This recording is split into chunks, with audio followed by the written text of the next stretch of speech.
All right, testing. Is the mic working? Okay, it is. Once again, everyone, welcome back to the stream. Last time which was just, 2 days ago now? Last time I had finished with Halo Wars modded on Legendary, and I thought to myself, I could have done just something with like playing Halo Infinite's multiplayer or something like a firefight for a while, or I could do something that I haven't actually done yet and take a look at the different ships of the UNSC. And I think that the latter option is the more interesting between the two, because Halo Infinite's multiplayer I've done before. All right, I played a bit of the PvP. Not a huge fan of the PvP, to be perfectly honest, but I'm not a huge PvP guy anyways. Did a lot of firefight. I really like the gameplay loop of Infinite. You guys all already know that. However, I don't know anything about the actual ships in this universe yet. And you know what?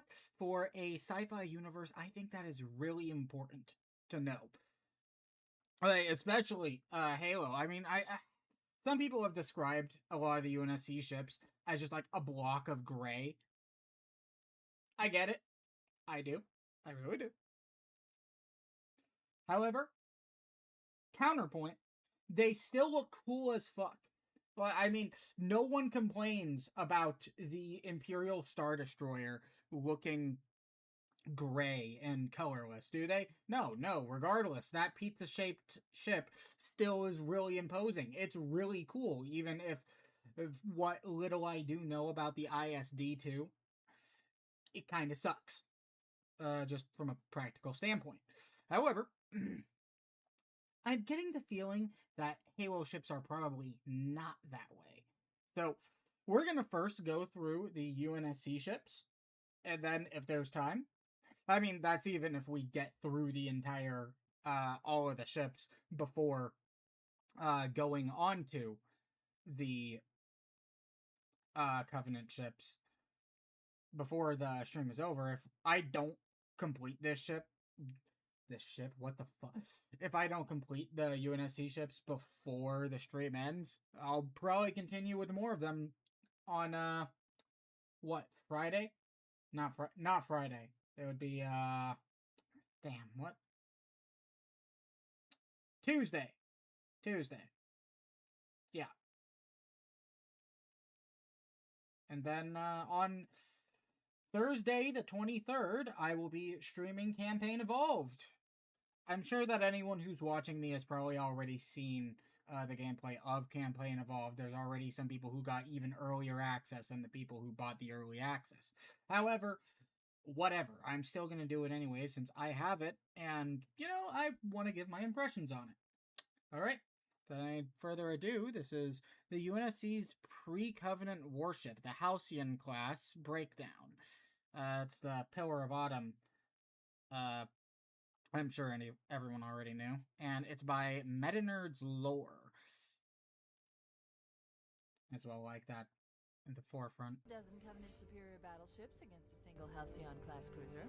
With those odds, I'm content with 3, make that 4 kills.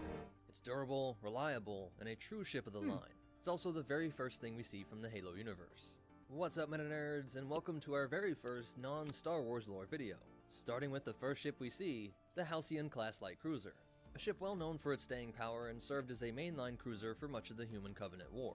We'll be doing a size comparison and breaking down its stats, as well as covering this ship's venerable service history. I got my white the boy Halcyon-class cruiser, or as the Covenant referred to it, the Human Attack Ship Monster Class Energy 2, low was carb. first introduced to the UNSC in 2507, 18 years before the start of the Human Covenant War. It was designed by Dr. Robert McLeese of Ray's McLeese Shipyards, being actually constructed on their facilities over on Mars, which manufactured most of humanity's fleets. The Halcyon has a length of... Wait, hang on. So Mars manufactured most of humanity's fleet? Okay, they didn't go into that in the game. Now I'm wondering. During the Battle of Earth, did the Covenant hit Mars first? Or... honest question. And I know that the UNSC has a colony on Luna, on the moon. I'm wondering, did that get hit at all during the Human Covenant War? During the final battles? Worth looking into on Of another day, I guess. 1,170 meters or Whoa. 3,840 feet, a width of 352 meters or 1,155 feet, and a height of 414 meters or 1,359 feet. 1,170 meters long. It certainly felt like a lot longer than that during the ending sequence of Halo 1. I'm gonna be honest, it felt a lot longer than just 1.17 kilometers. But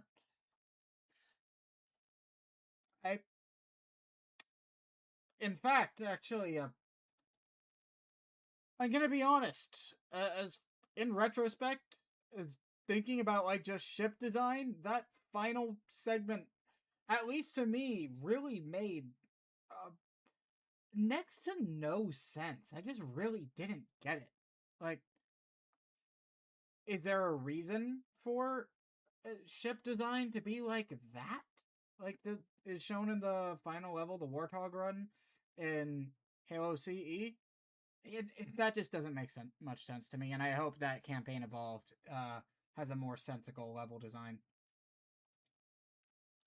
While never the largest ship in the UNSC Navy, and it was dwarfed by the Covenant supercarriers and humanity's own Infinity, it's still larger than any ship we've ever built, being longer than 3.5 Nimitz-class carriers, or about the length of 115 Scorpion battle tanks.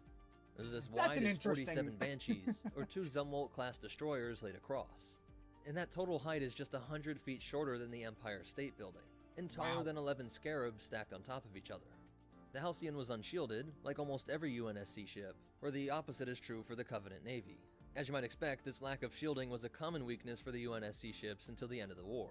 Due to this lack of shields, UNSC ships relied on heavy armor plating and clever engineering to improve their durability. The Halcyon was protected by titanium A armor plating, which could absorb several shots from ship-based plasma torpedoes. But its most notable feature, and the true source of its durability, was its unique internal structure. Its decks were latticed with internal cross bracings to create a honeycomb-like appearance. These reinforced decks allowed the ship to remain intact and combat-ready, even when sustaining breaches to each of its compartments, and up to 90% of its outer armor could be damaged without the ship failing. For sublight transport, the ship came equipped with 3 Mark II Hanley-Messer fusion drives, as well as the UNSC standard Shaw Fujikawa Translite engine for slipspace travel, used for when you're traveling many light years. Human slipspace speeds were also much slower than their Covenant counterparts, and often led to escaping human ships being caught in an ambush by pursuing alien fleets. We made a blind jump. How did they... Get here first? The Covenant ships have always been faster. Yeah, if they know where they were jumping to, they could easily reach the fleeing ship's destination before them. This very tactic was used by Thel 'Vadami, later known as the Arbiter, in command of the Fleet of Particular Justice during the battle over the newly discovered Halo, with the Pillar of Autumn being commanded by Captain Keyes and the ship's AI, Cortana. As for armaments, it, like most of humanity's navy, relied heavily on ship-to-ship Archer missile pods, 6 in total, as well as 4 Shiva-class nuclear warheads, for when more explosive power was needed. Actually, wait, hang on. If someone could, please clarify to me. How exactly did... I remember reading somewhere that Captain Keyes broke Cole Protocol by doing a jump directly to the coordinates of Halo. He did say there that it was a blind jump, so does that mean that they actually just got to, does that mean that the Pillar of Autumn just showed up at, Installation 04 completely by chance? Because if that is the case, that's... I mean, convenient, but I mean, everything that... It happens for plot reasons, and everything in that lens is kind of convenient that it works out that way. So, not a big deal, but... I don't think he broke Cole Protocol, but since he didn't make a jump back to Earth, but, c'est la vie. Needed. It also had 40 M910 point defense guns to shoot down any frisky Covenant fighters. But when it really needed to lay down the firepower, the Halcyon had its massive, spinally mounted magnetic accelerator cannon, or MAC gun, which could take out smaller Covenant ships with a single well-placed hit, and essentially made this entire ship into one giant gun. Because these ships were built before the first contact with the Covenant, when they did eventually encounter them and this superior alien technology, the UNSC soon discovered that massive refits were necessary, as these ships were only designed to combat insurgent rebellions, not take on the plasma weaponry and shields of the Covenant warfleet. Though it should be noted that even when combating unshielded human ships, at this time it was still considered weakly armed for its size. To make up for these insufficiencies, Halcyons like the Pillar of Autumn had a complete overhaul of their armament, having 18 M910 point defense guns, 6... Is that why the Pillar of Autumn was in dry dock when it was? Because it was getting, armament refit? I guess that would make sense. Also, not gonna lie, seeing the breakdown of the Pillar of Autumn from this angle reminds me a lot of the Acclimator, which, I think it's Legends continuity. There was this official ship guidebook or something like that that broke down a couple different ships in a similar way to this. And the TLDR of that one is the Acclimator is holy moly, the Acclimator is a lot bigger than some people would at first think. Like, holy hell, that thing is huge. Sorry. Just pausing so that I can get my thoughts out on this. M66 Sentry autocannon turrets, 8 Mark 33 Spitfire coil gun batteries. Of course, it kept that powerful MAC gun, down to one Shiva-class nuclear warhead, but adding 3 Havoc tactical nuclear weapons, and 32 of those Archer missile pods. So, I'm seeing the coil gun batteries. What is it common that just a lot of UNSC weaponry, like ship-based in the sort, is like coil guns and rail guns in the sort? Because a coil gun, going into the science on that, is basically running a magnetic coil down the length of a barrel to further accelerate a metal slug going down the length of the barrel. That is the core principle that a coil gun works with. You can as well see this. Really, you can really just kind of look up coil gun on YouTube or even on Wikipedia, but in either on Google, whatever search engine suits your fancy. I use Brave personally, but the coil guns are interesting because they're basically as far as magnetic acceleration weapons go. How would you say? It's kind of like the more budget-friendly version of a railgun, if that makes sense. Yeah. A total of 832 missiles on board, though it should be noted that Captain Keyes once did an inspection of the Autumn, counting Archer missile pods 30 across and 10 down, with each of them holding dozens of missiles, which means it had at least 7,200 missiles on board. Why there's this discrepancy is unclear, but perhaps it hints at the UNSC's official stats being off in order to throw off the enemy. And maybe we should trust the actual words spoken by Captain Keyes. That is a Let me know lot what you of think. missiles. And something to note here is that many of the Halcyon's auxiliary weapons look very similar. This is due to the fact that each of these weapon systems, aside from the missiles, are actually all either coil guns or rail guns, relying on magnetically accelerated projectiles to cause their damage. Something that works particularly well when firing in space, without that wind resistance and drag pulling down your shots. I didn't realize they were actually these guns comes from their size and ammunition, which of course dictated the roles that they would perform. With the larger Spitfire coil guns supplementing the main MAC, and the smaller M910s to try and swat away any boarding parties. All this firepower came at a significant cost to weight, making the ship a hefty 9 million metric tons, 1/3 of which comes from that heavy armor plating. Titanium is a very light metal for its strength, so just imagine how strong 3 million metric tons of titanium plating is. By the way, that makes the overall weight of this ship equal to 90,000 blue whales, or 102 Nimitz-class carriers. and some figures put the total amount of titanium on Earth at 2 billion tons, which means that every Halcyon takes up about 0.0015 of Earth's total titanium reserves. But they're also harvesting asteroids and building this thing on Mars. There's While an this ship estimated was 2 adept at billion? naval combat, it also Wow, found that- itself as a carrier for both strike craft and ground Cool. assaults. It was crewed by 1,000 naval personnel, which were assisted by a shipboard AI that could perform a variety of functions, Like from Cortana? navigation to firing the main Mac gun.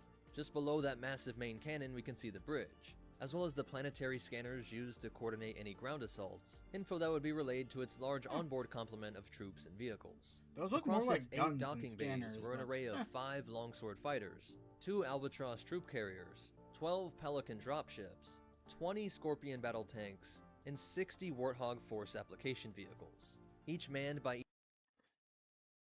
5 longswords, 2 albatross.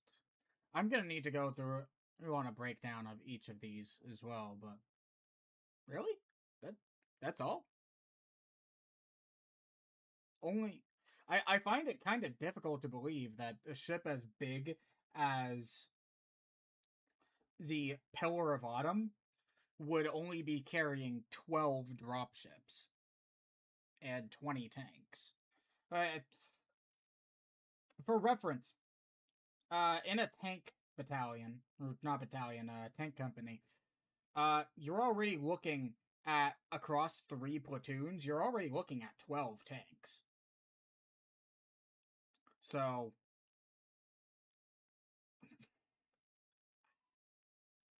they've got, and that's 12 tanks across 36 people, because there are ideally 4 crewmen in a tank. This is specifically with the Abrams. So, you would have a driver, loader, gunner, and tank commander. And that is per tank. That's before you count anything like logistics personnel. Like a Seaburn rep or your supply room. They're still technically part of the company. Even if they're technically, I think, HQ. We had them. But, and then there was, I want to say, 2 tanks for our HQ element. Or for the HQ element. So what, that's 14 tanks across a single company. So that would... There's less than 2 companies of tanks and on the Pillar of Autumn. That doesn't sound ideal to me. Not particularly. Especially ship this size. Could definitely fit more in it. Very comfortably, I think. But what do I know? What do I know? either the 800 onboard Marines, or sometimes the 400 more elite ODSTs, the latter of which could be deployed from orbit via the 216 drop pods on board. While this ship certainly sounds impressive, we have to remember that it was designed during the insurrection, before humanity had to deal with Covenant energy weapons and shields, and even then it was actually regarded as a lackluster, if admittedly hard to take down warship.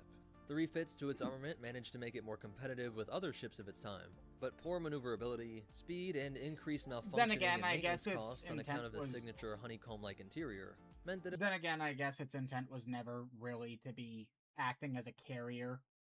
So, if it's just meant to be like a compliment, then I kind of get why they would have so little in the way of actual ground force projection. But still kind of weird to me. Just being perfectly honest, it's kind of weird, just to me at least. It was soon replaced by the newer, more wartime-appropriate Marathon-class cruiser. After the war, both of these ships would inspire the Autumn-class cruiser, taking its name from the most famous Halcyon ship.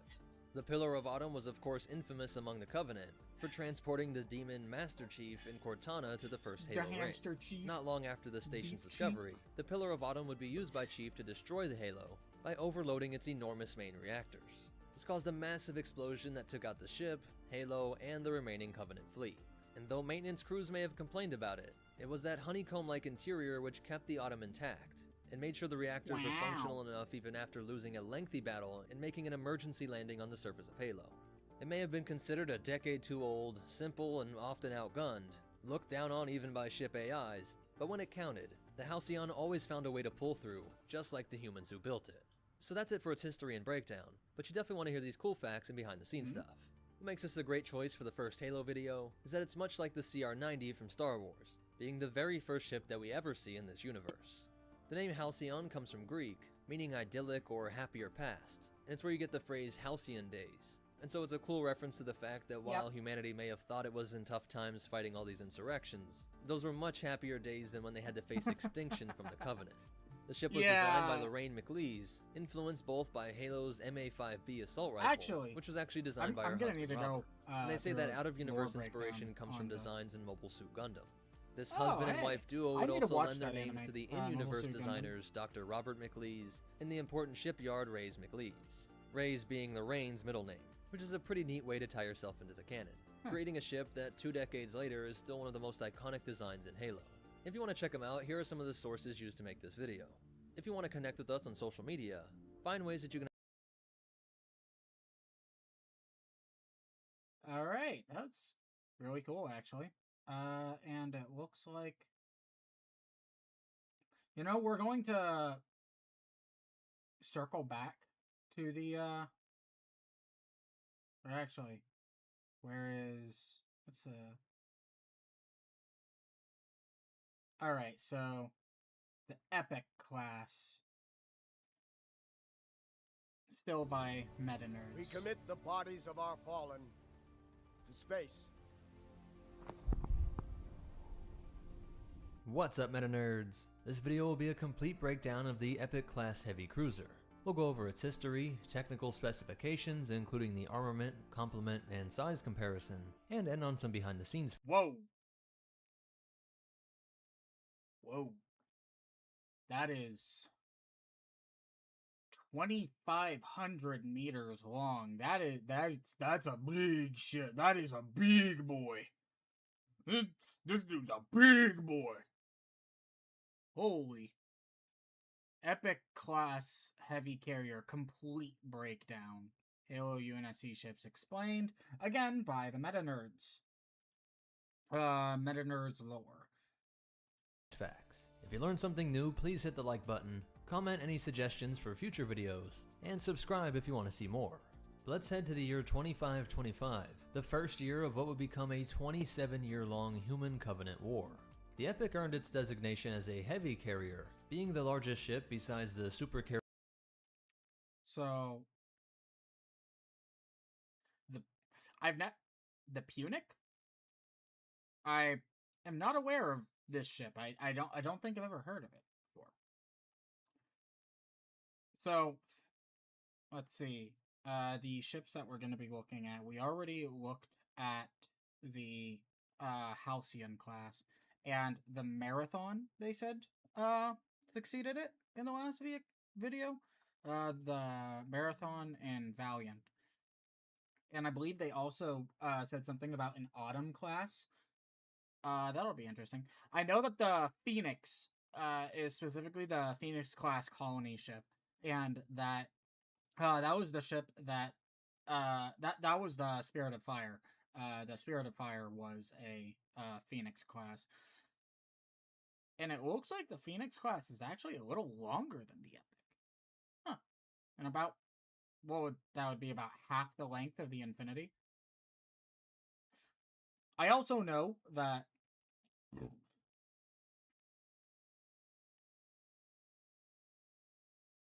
how did I miss this down here? The Brigantine? Holy. That's big. Isn't there also, like, a Covenant supercarrier? I know that this is the Covenant assault ship. I believe it breaks down to. Isn't there one that's, like, literally Gloriana class, like it's 20 kilometers long?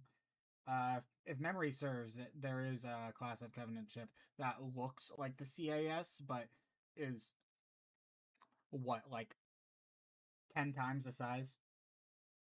That'll be a fun breakdown. Carriers like the Punic class and Infinity class. At a length of 2,563 meters or 1.59 miles, it was more than twice a marathon and about half an infinity. With a height of 542 meters or a third of a mile, it was about as tall as a Paris-class frigate is long, or about 11 scarabs stacked on top of each other. While it had a total mass of 35 million metric tons, which is 1/26 the UNSC Infinity, or about 52 million brutes, or Oh. 340. Whoa, the Infinity is 907 tons? Metric tons, I think he said. Holy. Wow. That's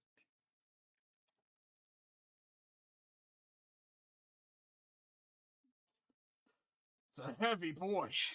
That's especially heavier than the Halcyon class, which I believe they said was 9 million tons. That is holy. And he said in the last video that there's only estimated 2 billion tons of titanium on Earth. Assuming that the Infinity is like, let's say the armor is 1/3 the weight, so that is holy shit. That is like what, 1/6 or 1/7 ish. 3 Wow. Nimitz-class carriers.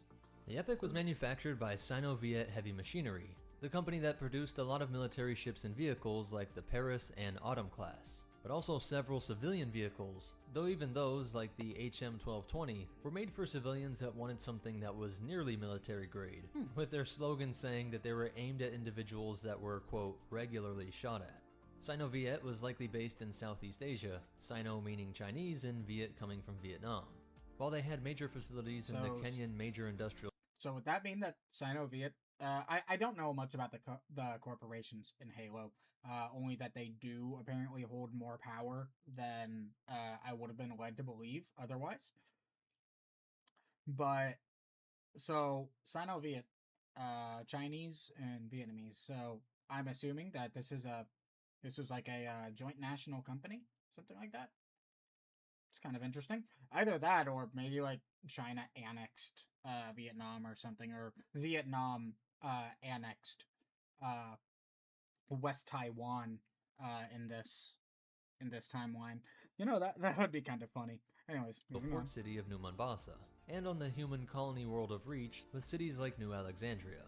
Here they also had a ship disassembling facility locating in the Azad, where they were disassembling the UNSC Commonwealth and many other ships at the time of the Covenant invasion, resulting in a major battle that would be remembered as the Fall of Reach. While the company also operated an orbital shipyard above Reach, Naval Yard AS-9, that produced the stalwart frigate the UNSC in Ember clad.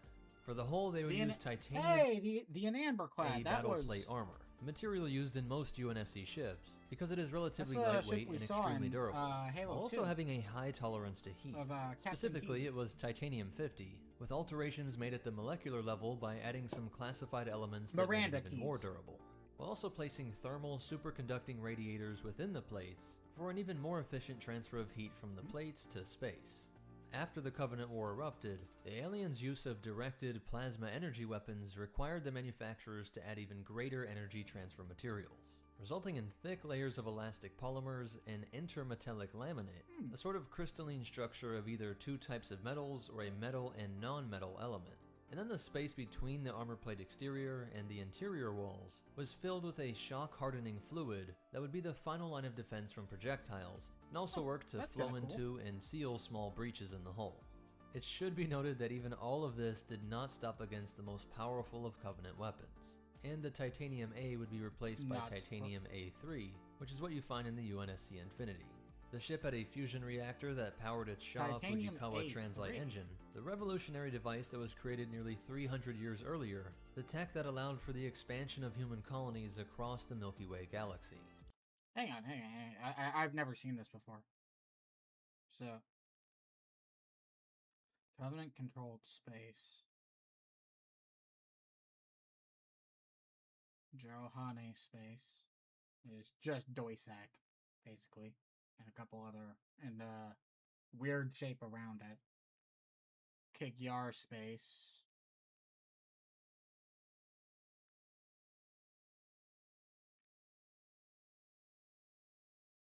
Huh. Kind of interesting.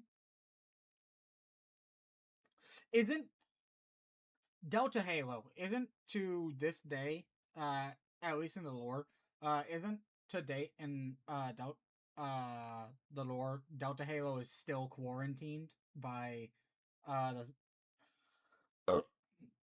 the swords of Sang Helios and the UNSC, because there's still flood there, right? What isn't it the entire set? That entire system is just completely quarantined.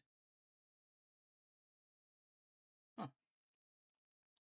Its armament was diverse enough to deal with any threat in space, ship-to-ship, or space-to-surface engagements. Starting with the weapons placed out on these wings, we have 20 M4020 Bident missile pods out on this flared-out midsection, which allows you to have more gun placements while providing an additional layer of armor. Enemies targeting this area would only take out your guns and not blast through the hull to other ship-crucial areas. These were accelerated by their own scaled-down fusion drive and meant for long-range use, often firing nuclear-pumped X-ray laser warheads, but also being capable of firing kinetic rod bundles or fusion warheads for planetary bombardments.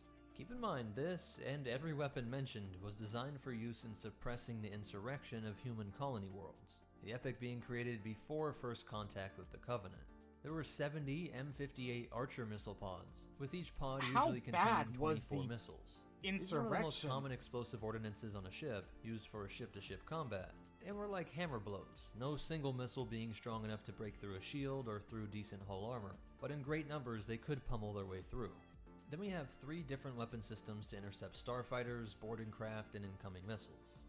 20 of the M810 Helix point defense guns, which were AI-operated Gatling guns. 12 M870 Rampart point defense guns, which were also AI-operated, and was configured in twin or quad-mounted 50mm rapid-fire coil guns, with the AI detecting the type of threat and automatically switching between sub-caliber armor-piercing sabots or proximity detonation frag shells. The frag would work like a flat gun, but the sub-caliber sabot is a round that is smaller than the diameter of the barrel. It bothers me so much that he pronounces it that way. It's a small thing. It's a small thing, but it's pronounced sabo, not sabot. Barrel that fires it, usually encased in something like this. The sabot is what carries the armor-piercing round and fills up the rest of that space in the barrel. And this method allows you to fire a smaller caliber round at a faster velocity than you could otherwise, making it perfect for armor-piercing rounds. If anyone is wondering what this acronym stands for, that's armor-piercing, fin-stabilized, discarding sabot. It's discarding because these petals around the actual penetrator are, well, as you can see here, they discard.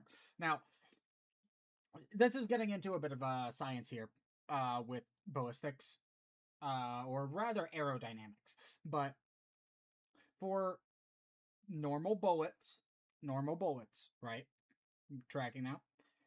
You do want a twist ratio in your barrel to stabilize the flight.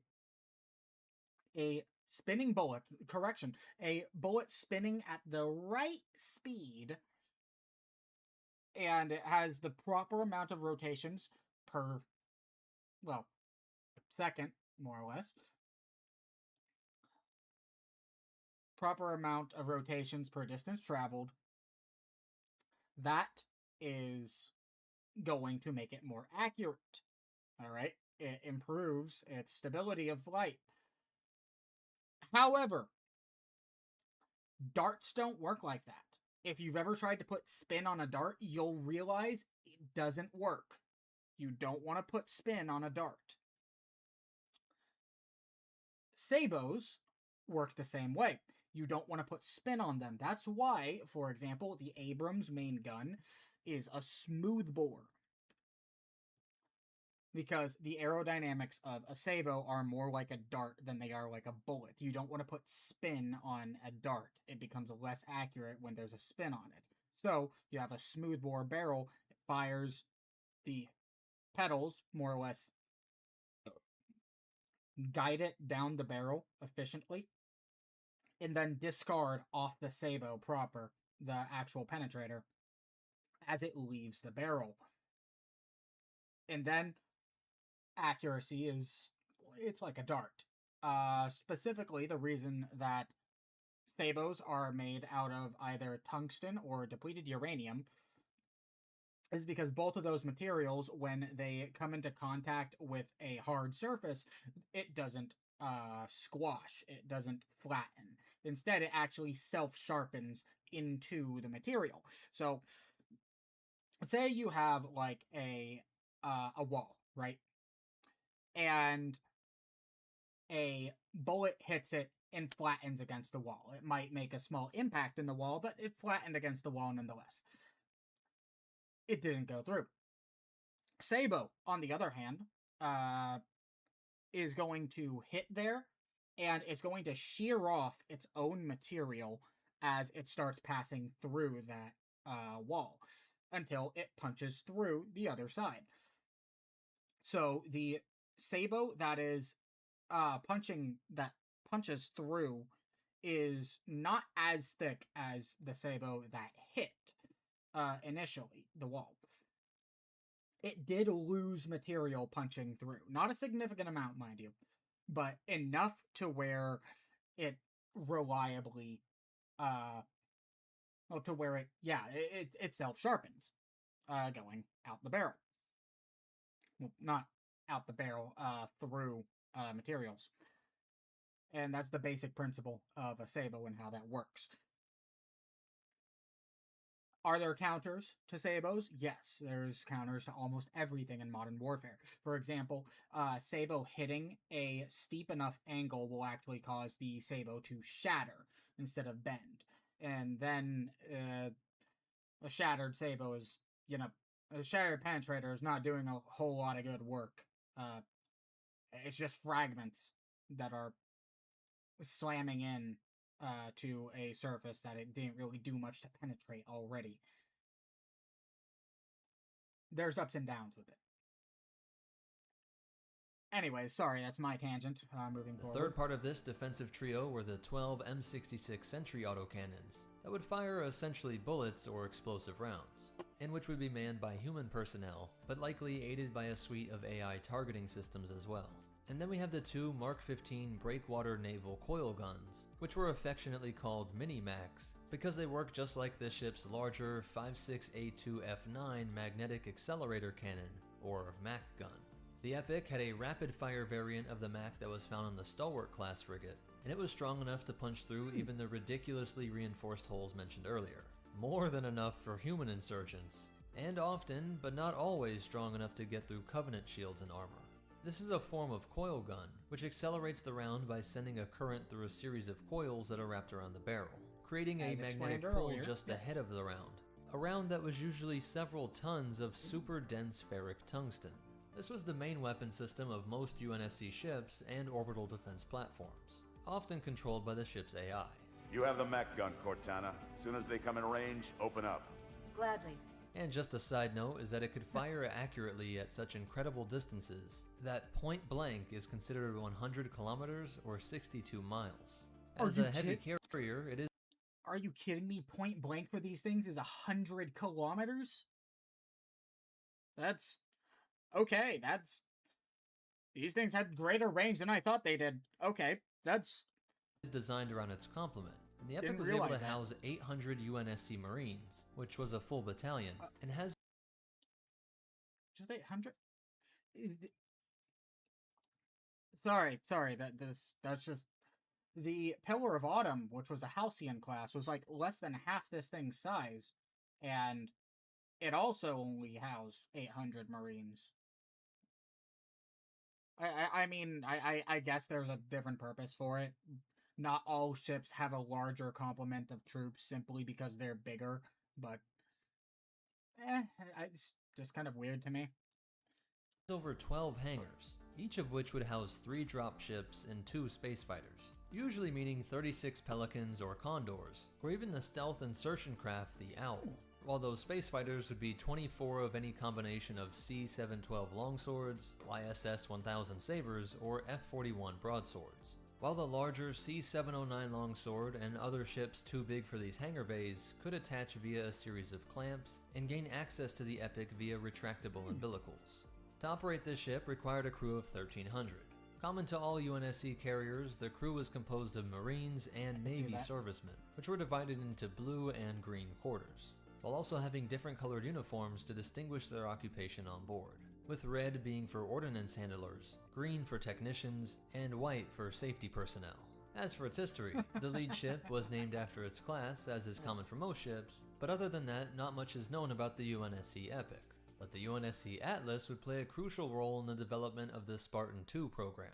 John 117 was 14 years old in the year 2525, and it would be on this Epic class that he mourned the death of his fellow candidates, children whose bodies could not keep up with the intense battery of chemical and nanotech augmentation, which was required to make these super soldiers that the UNSC needed to don the new Mjolnir suits of armor, in order to finally put an end to the insurrectionists. 27 deceased, 36% of the candidates. Children. 36% of the children. The man who would become known throughout the galaxy as Master Chief, or the Demon, would remain stoic throughout the funeral, watching as his friends were buried in space. Fired out into a nearby star, caskets draped in the flag of the UNSC. Soon after this, 117 would be tested by the program's directors when they orchestrated a fight with ODSTs in one of the ship's gyms.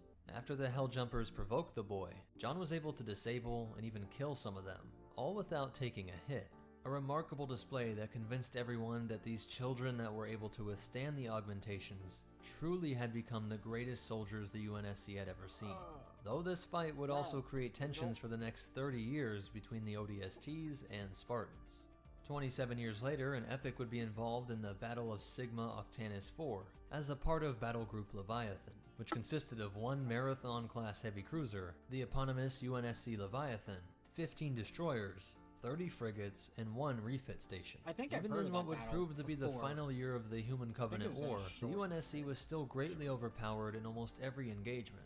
Leviathan would lose more than 20 ships in this battle, with nearly all ships of the battle group suffering heavy damage. With the Covenant turning their assault to Reach, they separated the battle group, sending half of their forces to the colony world, and the other half staying behind to ward off a potential Covenant return.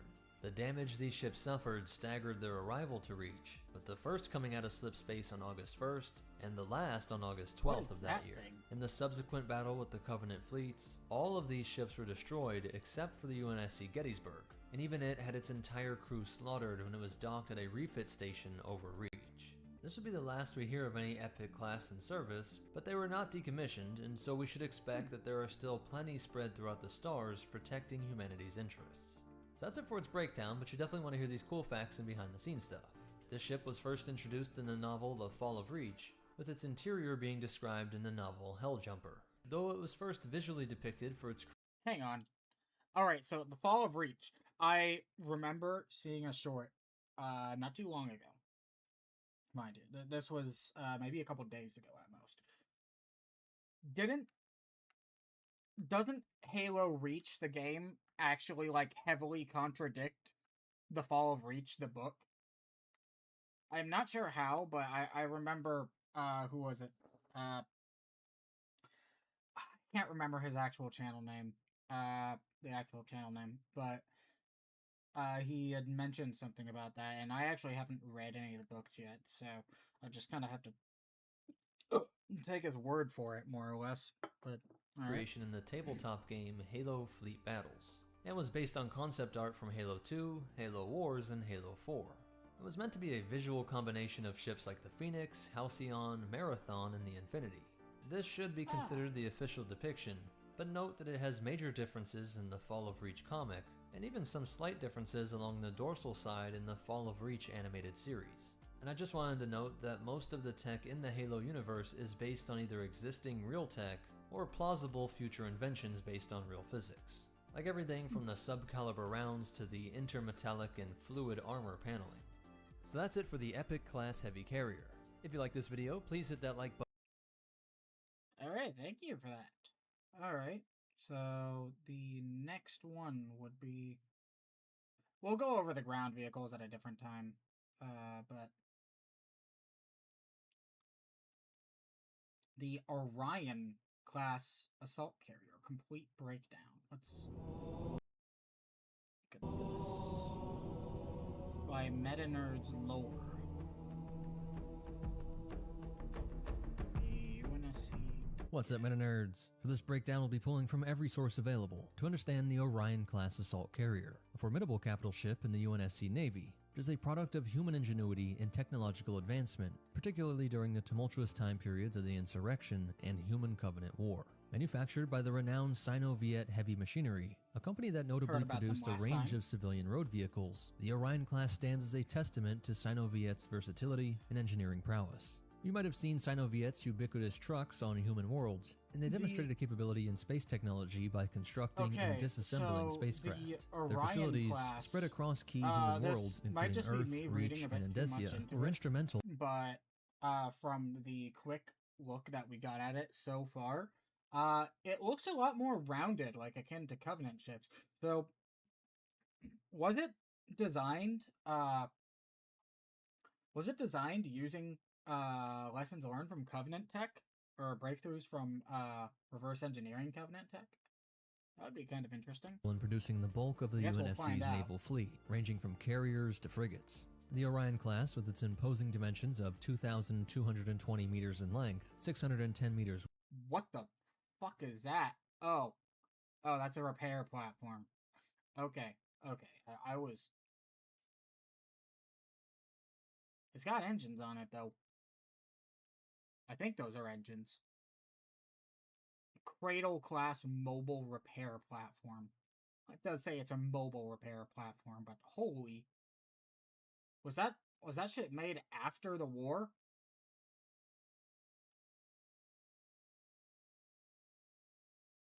Alrighty. Keep it moving. Wide and 660 meters tall, with a mass of 40 million tons, is a behemoth in space warfare. Its hull is a marvel of materials engineering, comprised of 0.9 to 1.75 meters of titanium A1 battle plate. This advanced armor is not just any titanium, but a high-grade titanium 50, molecularly strengthened with stacked nanotubes, and sandwiched with elastic polymer composites and intermetallic laminates. This composition ensures resilience against hypervelocity projectile impacts, as well as dispersing the energy in plasma-based weapons. Hang on, is that Empire at War, but with a Halo mod on it? I might have to revisit Empire at War. The dull gray plates are more than just passive protection. They're integrated with thermal superconducting radiators to efficiently dissipate heat into space. Moreover, the area between these armor plates is filled with shock-hardening fluids and encapsulated healing agents, similar to the tech found in Spartan armor, which enables the hull to automatically seal minor breaches and reduce spall from impacts. Powering this colossal ship is a... Okay, so, said spall. That's actually something that I can get into. So, spall is basically just because I've heard it used incorrectly. Like, here's the incorrect use that I have heard. Is like AR-500 steel plate in a plate carrier. Bullet hits it, and the spall goes up and hits your carotid. That's a ricochet. That's not spalling. Spalling is the material that when something punches through, the material of the armor actually blasts inwards and can hurt you. So you might not get hit by the bullet that punched through your vehicle's armor, but a fragment of your vehicle's armor, or a fragment of that bullet that sheared apart, punching through the armor, might still hit you. That is spalling. Fusion reactor, at the heart of which lies the innovative fusion drive system. This system primarily employs an inertial electrostatic fusion reactor, or a series of such reactors with fused deuterium and helium-3 atoms. This fusion process generates a stable and abundant supply of superheated plasma, which is all contained within a magnetic field. The plasma is then directed into exhaust manifolds, combined with water or hydrogen reaction mass, and vectored out the engine nozzles to propel the ship. The drive system's design incorporates inertial electrostatic containment and higher order manifolds to control fusion backblast. The inclusion of magnetic fields and thrust vectoring plates enhances the ship's maneuverability, a critical feature for a vessel of its size in the dynamic environments of space combat. In comparison with other ships of the UNSC fleet, the Orion-class assault carrier is not just a symbol of might, but also a floating fortress and command center. Its size and power plant capabilities far exceed those of smaller frigates or destroyers, enabling it to carry a substantial complement of spacecraft and marines. What's that in the center? It kind of looks like some sci-fi depictions of like a nuclear reactor's containment housing. Is that what it is? Its robust armor and advanced propulsion systems make it a formidable opponent both against human insurgents and the technologically advanced Covenant Armada. And so in many ways, its role in the UNSC fleet is both strategic and symbolic, serving as a deterrent to enemies while also showcasing the pinnacle of human spacefaring capabilities. Though I'm sure many insurgents saw it differently, being hunted by the state's high-tech Leviathan that they fed with their endless taxes. Its assault carrier capabilities are further augmented by its advanced slipspace drive, the Kawanishi Engineering SED-2494B SFTE Codon 3, a pinnacle of interstellar propulsion technology. This slipspace drive allows the Orion class to traverse vast distances at an immense slipspace velocity of 1.89 light-years per day. This speed is critical in their strategic deployment across the galaxy, ensuring rapid response and reinforcement capabilities in its various theaters of war. Navigation is managed through a state-of-the-art UNA uplinked navigation computer paired with the Explorer 15 navigation suite.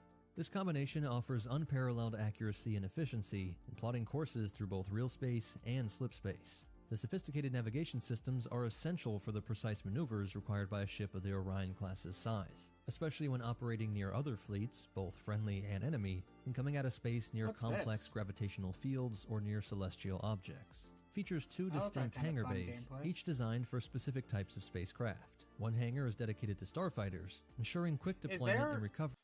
Is there a Halo naval game, like a Halo ship combat game that I'm not tracking was released at some point? Because if that is just mods for different games, that's still really cool. But you know.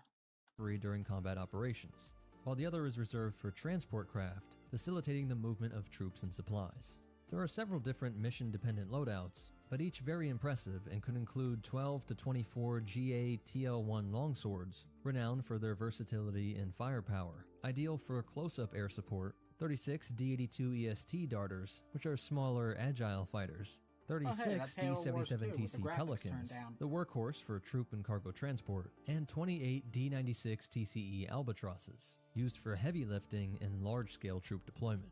This diverse array of spacecraft enables... Hey, isn't the Albatross what was carrying the supplies down to your supply pads in Halo Wars 1? Isn't that what the Albatross does? The Orion class to perform in a wide range of missions, from air superiority to ground support and logistics. And like I said, it's not just a warship, but also a mobile command center and troop carrier. Located towards the bow of the ventral side are the barracks, housing a formidable contingent of 3,000 UNSC Marines and 800 ODS. Finally, a ship that makes sense with its numbers of, finally a UNSC ship that kind of makes sense with the number of troops it's carrying. ODSTs, or Orbital Drop Shock Troopers. These troops are the backbone for ground operations, capable of rapidly being deployed to any planet, moon, or spaceport, and the ship's crew itself was a testament to the complexity of the requirements of such a large vessel, with 1,450 sailors responsible for the vessel's operation, as well as constant maintenance, and an overall 1,200 flight crew members dedicated to managing the extensive array of aircraft. And its armament is a testament to its role as a dominant force in space warfare. Central to its arsenal are two Series 3 heavy coil 19A3 R6 magnetic accelerator cannons, or MACs.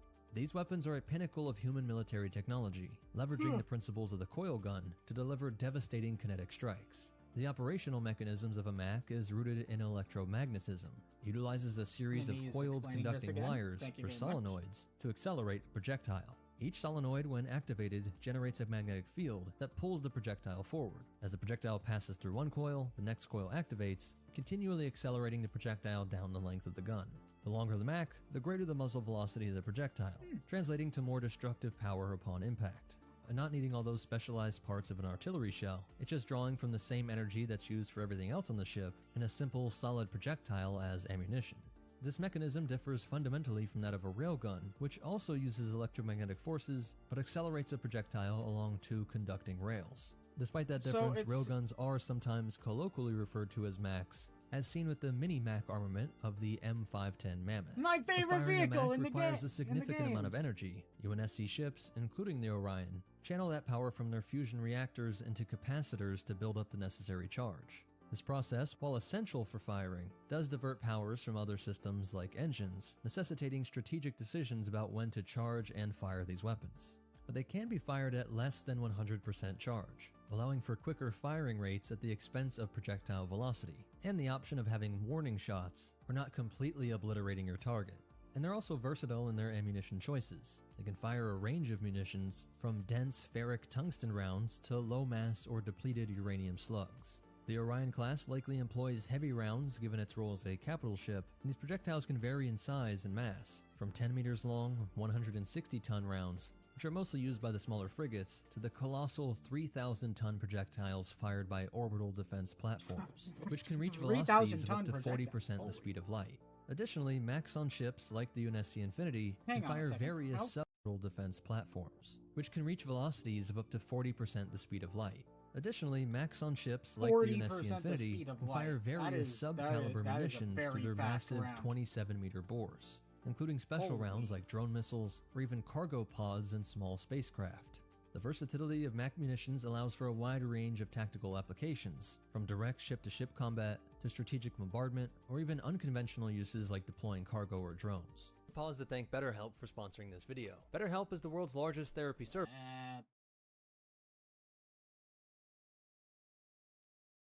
Is further enhanced by its extensive missile systems, featuring either 30 pods of Not my M42 ad to Archer play. missiles or 60 pods of And M58 I've Archers. The 58 heard Archer some is the most really bad versatile things and about widely used BetterHelp. missile in human naval So, combat. Understood.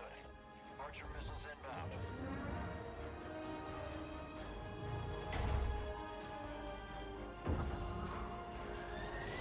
Favored not only for its cost effectiveness, size, and agility, but also for its sophisticated targeting system and modular warhead design. This enables the M58 to engage a broad spectrum of targets, from capital ships to space fighters and even ground troops, all both in and out of atmosphere, and the myriad environmental factors you face across different planets. Each M58 Archer missile is significantly more compact than its predecessor, the M42, measuring 16.5 meters in length, with a wingspan of 2.32 meters and a fuselage diameter of 1.5 meters. Despite its small size, it packs a considerable punch with a maximum weight of 6,650 kilograms and a warhead payload of 1,650 kilograms.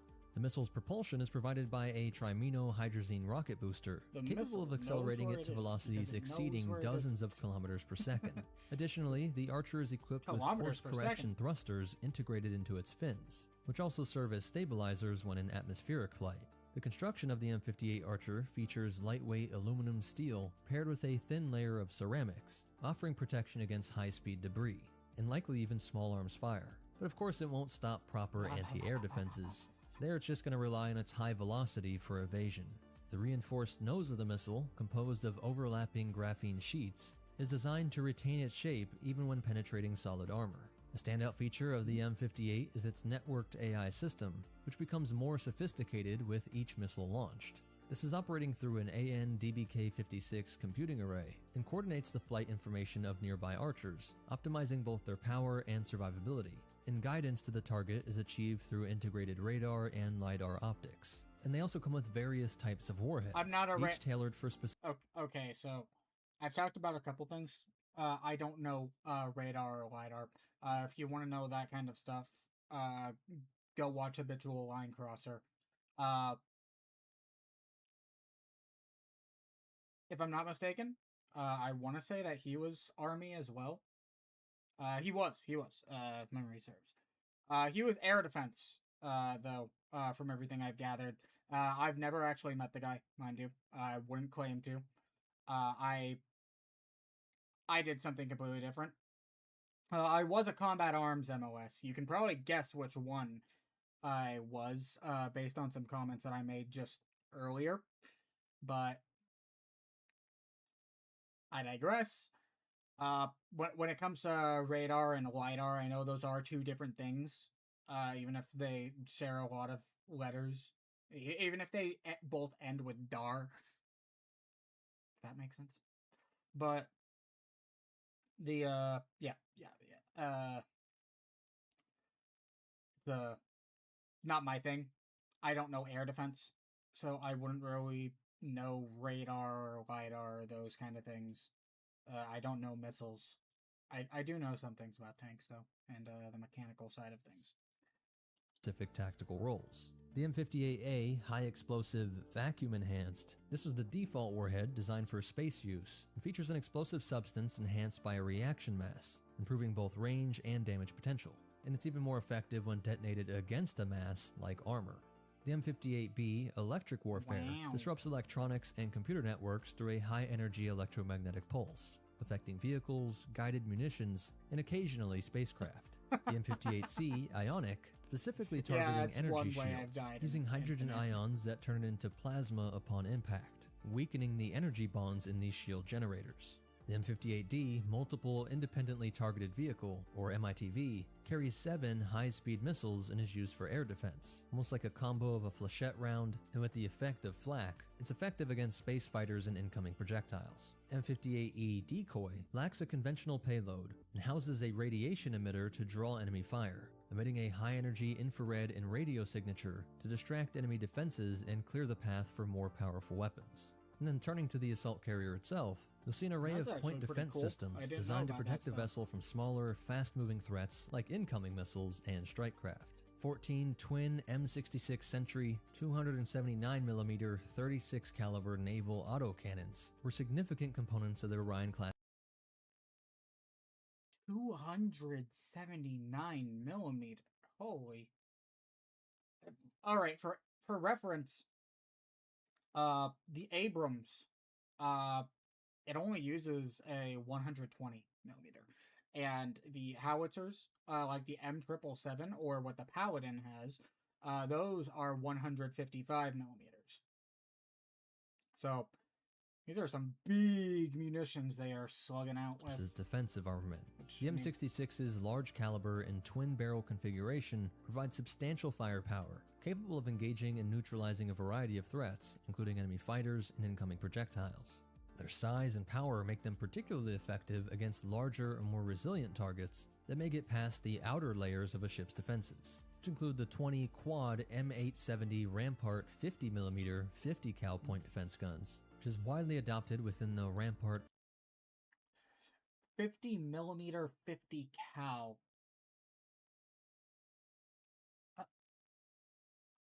Okay, that doesn't make sense. I'm getting into a bit of another tangent here, but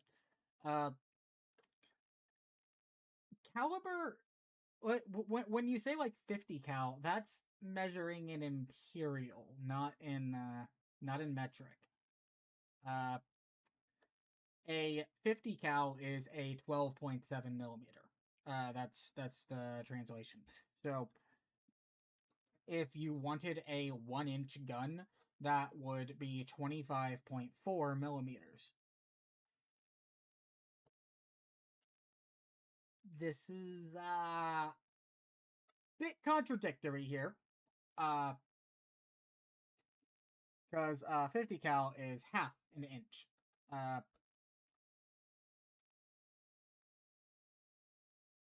And half an inch is 12.7 millimeters. So, 50 millimeter is not equivalent to 50 caliber. Yeah, that's just get that out of the way.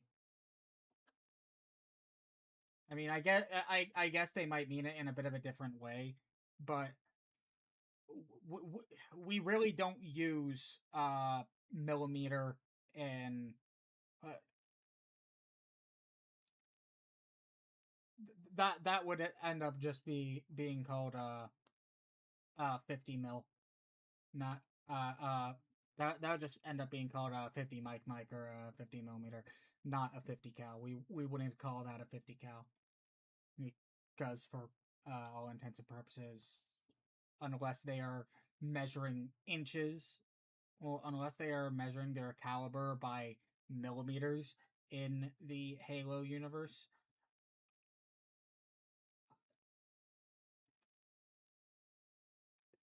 and there's nothing that uses Imperial, then I guess that would make sense. But that's not really how we name things, so that's a little bit confusing.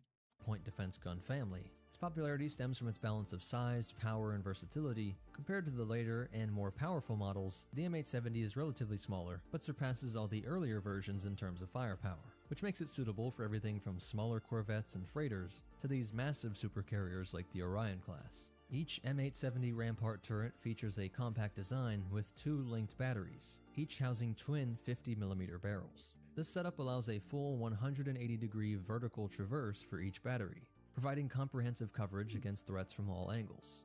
The system's secondary sensor optics, combined with data from the mothership's main computer, enable effective engagement of targets even from obstructed angles. Its 50mm rounds, though smaller than those fired out of other point defense guns, are fired at extremely high velocities, granting them an effective range of up to 20 kilometers, and can be autonomously switched between various ammunition types.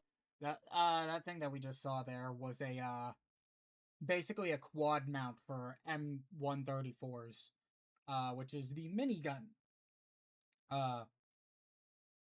For anyone not familiar with the actual numbering nomenclature for it, that is a it's a very cool thing. Much DACA, if you will.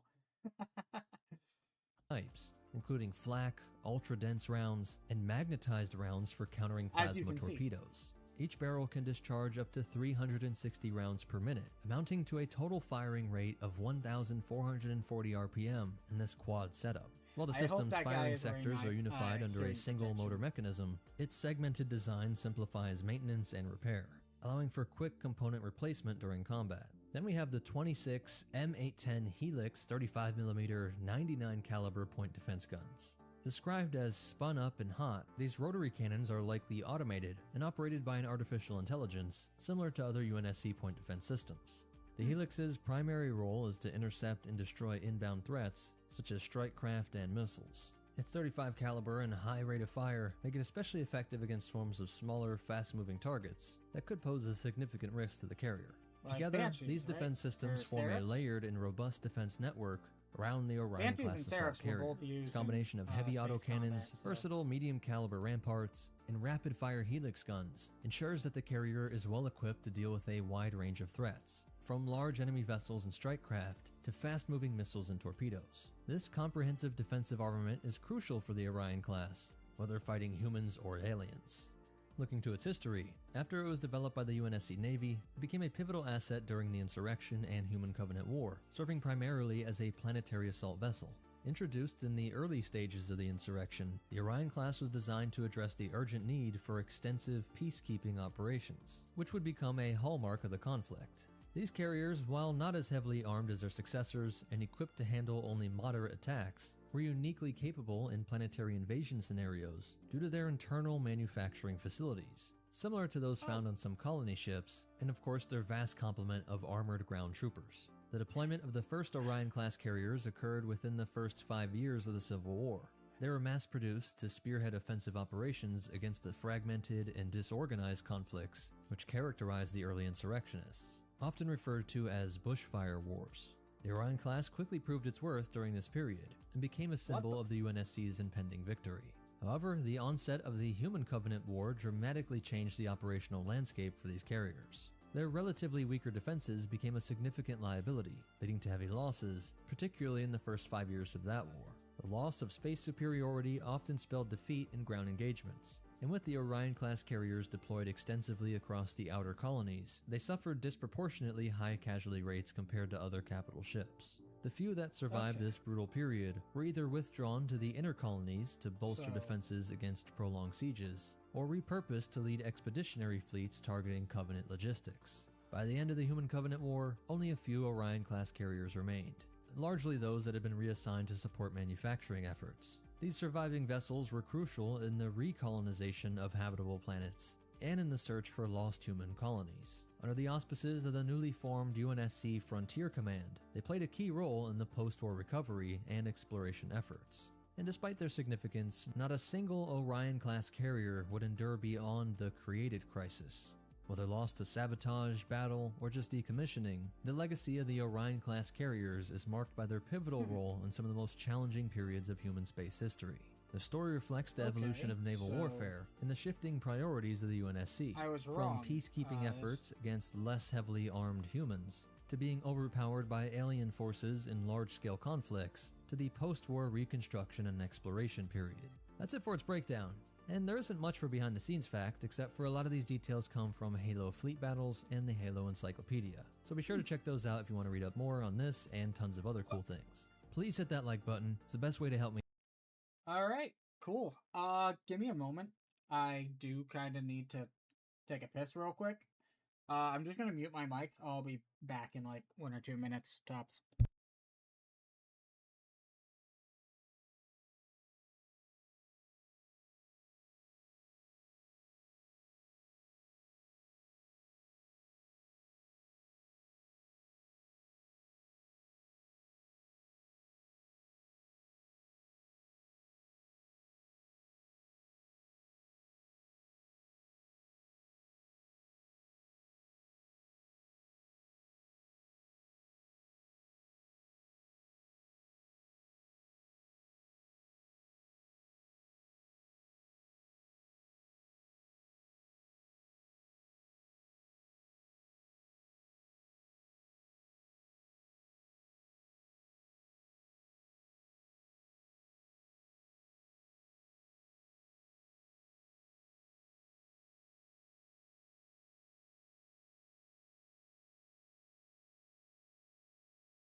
Alright, we are so back, chat.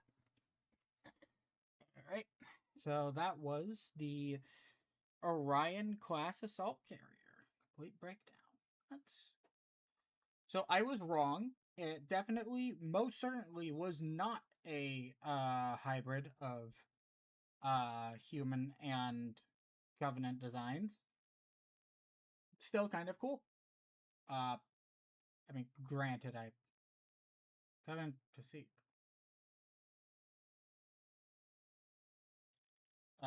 Yeah, might as well move on to the next one.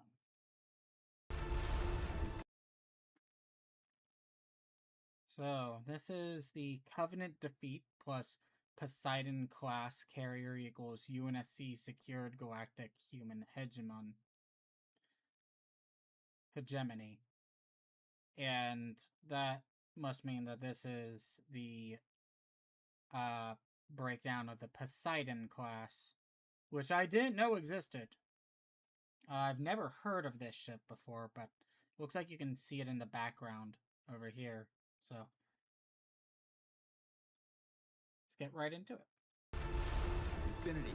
The guy just closed off our entrance to the composer. What's up, meta nerds? In this video, we'll be breaking down the Poseidon class using every resource available. It was deployed by the UNSC Navy post the Human Covenant War, and represents an evolution in naval warfare technology and strategic deployment. Martian Metals, a company with a rich history dating back to 2520 with the launch of the Mulzac class transport, spearheaded the development of this Poseidon class. It was introduced in 2553, right after the war with the Covenant, less than a year after the official end of the war. It was a strategic move by Martian Metals to address the changing needs of the UNSC Navy. So this was less than a year after the war. So that would mean that this thing is coming out around the same time as, I want to say, the Mammoth? Because if memory serves, the Mammoth was a post-war design. Right. In a new era of space warfare. Despite its classification as a light carrier, its size and mass are indicative of significant operational capabilities. Fusion drive, a staple in human spacecraft propulsion, serves as the primary sublight propulsion system for the Poseidon. It's powered by fusion reactors using deuterium reactions, not only providing the necessary thrust for maneuvering in space, but also generating the power needed for the ship's various systems. This fusion drive exemplifies the advancements in human technology, especially in terms of miniaturization and efficiency. This miniaturization of fusion tech is also seen in the UNSC's use of compact fusion reactors and other applications, like the Mjolnir armor, which had a micro-fusion plant Mark capable IV. of powering the suit for 15 years. By having this tech in your light carrier, you could rapidly recharge equipment like the D-77TC Pelican's energy cells, and the UNSC Army and Air Force utilized air transportable fusion reactor generators, like the MEP-PU 2550DE. Hang on, does that mean that a lot of UNSC vehicles don't actually use fuel in the same way like normal vehicles do? Is the Pelican electric? Hey yo! Generators, which worked as mobile power stations. Though these reactors required xenotime, a critical ore underlying the strategic importance of resource acquisition and maintaining technological superiority in the galaxy. In contrast, the Covenant employs pinch fusion reactors to power their starships and machinery. This different approach to fusion tech highlights a diverse engineering philosophies. Here, the plasma generated is compressed and heated by pinched magnetic fields, a concept known as a Binet pinch, named after Willard Harrison Binet. This phenomenon involves the compression of an electrically conducting filament, typically plasma, though it could also be in solid or liquid metal form, but always being compressed or pinched by that magnetic force. This was the first type of device used for experiments in controlled nuclear fusion power, and does occur naturally in various phenomena such as lightning bolts, planetary auroras, and solar flares. But back to the Poseidon, the flexibility of this ship's power systems allows for the redistribution of energy output as needed. Non-essential systems can be made inert or disconnected to funnel power to critical systems like armaments or propulsion. This capability is crucial in battle scenarios, where prioritizing weapon systems or maneuverability can be the difference between victory and defeat. Interestingly, the reactors used in the Poseidon class, while advanced by human standards, are considered relatively primitive compared to Covenant tech. They also carry a degree of risk due to their volatility. If the reactor's cooling systems fail, or if they are pushed beyond their maximum heat loads, they can fail explosively. In extreme cases, the reactor failures can unleash energy comparable to a small supernova, highlighting the need for stringent safety measures and maintenance protocols. Well, that's An definitely overload safe. of the ship's fusion engines. The explosion should damage enough systems below it to destroy the ring. For perspective, each reactor on the Covenant's unyielding Hierophant was capable of generating 512 terawatts, demonstrating the immense power output these reactors are designed to handle. And turning to its armament, let's start with the Mark 2551 Onager turrets. It has two of them, a testament to the UNSC's continued innovation in armament tech. These are most famous for their use on the UNSC Infinity, a post-war prototype flagship.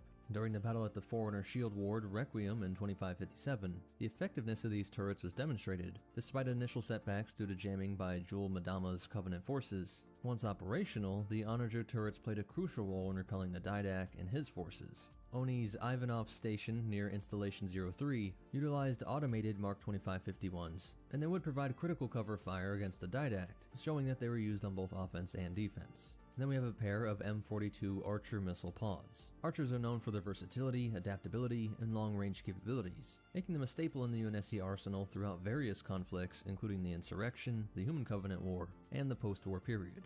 While individual Archer missiles have limitations in terms of destructive power and a vulnerability to point defense systems, their strength lies in numbers. A barrage of Archer missiles can overwhelm enemy defenses, especially against unshielded targets. Originally employed in the mid-25th century, the M42 has a long history of usage across various classes of UNSC vessels. From the CMA Navy's Punic-class supercarriers and Mako-class corvettes, to the UNSC's S-14 base large strike fighters, the M42 has been a reliable choice for a wide range of ships, and it actually increased in usage after the Human Covenant War, becoming a key component in the arsenals of the rebuilding UNSC Navy, including the Trident-class heavy frigate and the Poseidon. The Infinity class was considered the spiritual successor to the Punic, and it had 350 of these Archer pods, with each pod itself containing 24 missiles. Pause to thank BetterHelp for sponsoring. skipping the ad. Point defense guns. These guns are an essential component of the carrier's defensive capabilities, designed to counter the high-speed threat characteristics of space warfare.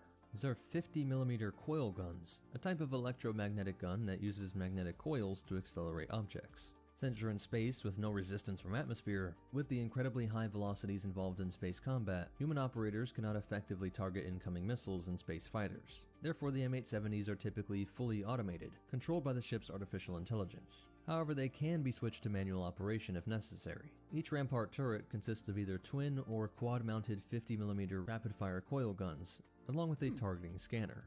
Variations in the model include some fitted with an armored housing to protect the gun's mechanisms, while others don't have any protection. These can engage incoming threats like strike craft and plasma torpedoes, and they actively switch between different ammunition types, such as sub-caliber armor-piercing sabos and proximity detonation fragmentation shells. Though the M870s are most commonly mounted on lighter vessels, including corvettes and frigates, they've also been used on destroyers and carriers, though not usually found on cruisers and supercarriers. It has a really long service history, with the earliest deployment on the Mako-class corvette in 2388. It was succeeded by the M910 model, beginning service with the Valiant-class super heavy cruiser in 2493. But perhaps due to financial or other practical restraints, the older M870 remained a common fixture throughout the Human Covenant War and early into the mid-26th century. And so even in the post-war era and on a light carrier, they survive on protecting the Poseidon. And it really shows the UNSC's commitment to maintaining a balance of offensive and defensive capabilities in their fleet. Because it has variable ammunition and automated targeting, with enough of them together, you should be able to have a cloud of protection from even large swarms of enemy fire or attack craft. The Poseidon does have a very new look. That sleek and elongated cylindrical design represents significant advancements in UNSC naval architecture, being divided into two main sections, both predominantly covered with white plating. The aesthetic choice gives the Poseidon class a distinctive appearance, with the white plating primarily adorning the vessel's dorsal surface. The underside of the ship and a spar connecting the two main sections are notably devoid of this plating and feature a series of rectangular blue lights. At 719 meters in length, or nearly half a mile, it was smaller compared to other carrier classes such as the Orion, Epoch, and Punic. However, So this was... Where is it showing it here?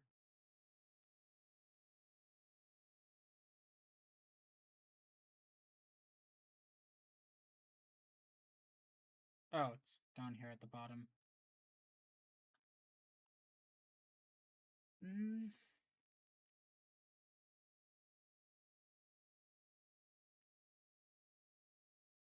Kinda...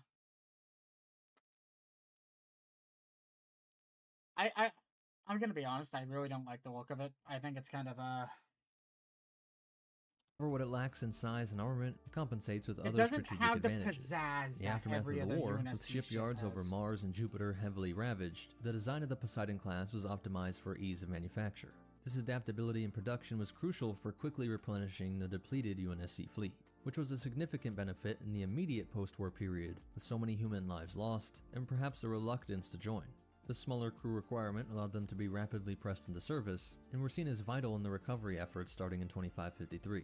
The two specific craft that stand out the most are the UNSC Milwaukee and the lead ship UNSC Poseidon. Milwaukee was noteworthy for its advanced reverse-engineered slip-space drive, which drastically reduced time travel to mere hours, a remarkable feat in human spacefaring tech. It was uniquely configured without cryo chambers, instead featuring stadium-style seating in a large passenger cabin with a polarizing roof that could turn opaque or transparent. By September 2558, it had been repurposed as a passenger ferry to and from Onyx. As the lead ship of its class, the UNSC Poseidon is a symbol of the class's capabilities, but sadly a lot of details on its exploits and specific configuration still remain highly classified. Additionally, several unnamed Poseidon-class carriers are part of Battle Group Dakota, which alongside Vindication-class light battleships and Strident-class heavy frigates, engaged the Forerunner vessel Mantle's approach during the Didax attack on Earth on July 25, 2557. This shows that even in major combat operations, they were still formidable against Forerunner tech. In summary, the Poseidon-class light carrier represents a critical component of the UNSC's naval capabilities in the post-Human Covenant War era, balancing ease of production and operational efficiency while still playing effective combat and support roles. And they were crucial in rebuilding and strengthening. I'm backing it up a wee bit here. Human Covenant War era. Exterior scale of like I think this is a Halcyon class. Seeing the scale of Pelicans next to outside of it, I can kind of see why its capacity for Pelicans was kept at just 12 now. That makes a bit more sense. It looked a lot bigger on the inside. Ease of production and operational efficiency while still playing effective Unless that's combat and actually a support much roles. smaller And they were ship. crucial in rebuilding and strengthening the UNSC fleet, in a galaxy that never went long without war. As for behind the scenes facts, in the Halo 4 level Midnight, several Poseidon class light carriers are depicted in the background, along with Vindication class light battleships and Strident class heavy frigates. These vessels are meant to be viewed from a distance and are not part of the main gameplay area. However, due to a glitch, players can approach and inspect the ships more closely. In the game, these ships are designed as visual elements, brushes, rather than solid objects within the level structure, so you can pass through them without collision when piloting the broadsword. And these in-game models are not representative of their actual sizes as defined by the lore. What's really sad is that the Poseidon and Vindication class battleship were initially planned to be featured in Halo 4 The Essential Visual Guide, but were omitted due to space limitations. They make their first appearance in Halo 4, and are also mentioned in the novel Halo Legacy of I really do hate the appearance they gave, not just the elites, but also the jackals in 4. It's really weird. Onyx. Please hit that like button, it's the best way to help me out. Subscribe to see more and check out these videos, I'm sure you'll like them. Alright, that was the Poseidon class light cruiser. Let's move forward.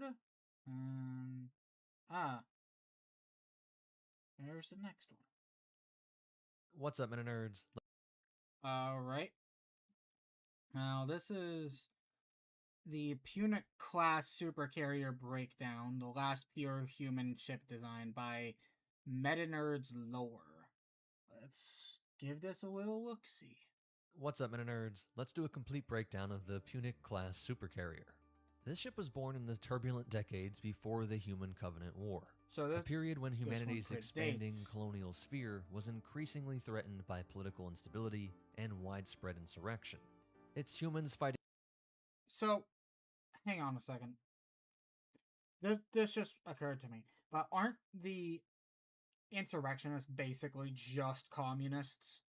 Like, isn't that just straight up the case for a lot of insurrection cells? That they are just communists? Because that would explain a lot. Alright, sorry, slight tangent. Humans before the arrival of the Covenant. Designed and constructed by Sino-Viet heavy machinery for the Colonial Military Authority around the year 2490, the class represented the CMA's desire for a ship that could decisively project force across far-flung outer colonies. And so these vessels were intended not merely as carriers, they weren't just moving Marines around to hotspots, but now there was a need for strategic flagships, massive, heavily armored ships that could carry entire aerospace wings, or deliver frigates, and impose overwhelming naval superiority wherever they appeared. When the CMA's influence waned and the UNSC absorbed much of its naval infrastructure, the Punic class transitioned into UNSC service. And this absorption meant the UNSC suddenly inherited some of the largest and most powerfully armed carriers humanity had ever built. Warships whose sheer scale foreshadowed the colossal fleet actions to come during the Covenant War. Because in terms of raw engineering, the Punic class supercarrier is one of the largest things humans ever built before the Infinity program. The ship stretched to 4,000 meters, or okay, this actually gives a lot of good context here. So, the Epic was, around 500 some odd. That's about 570-ish meters short of half its, or I'm fucking up my math. So the Epic is a little less than half the length of the UNSC Infinity, which I do like the Infinity. I'll put that out there as a just right out the gate. I do like the Infinity. I think it's kind of cool.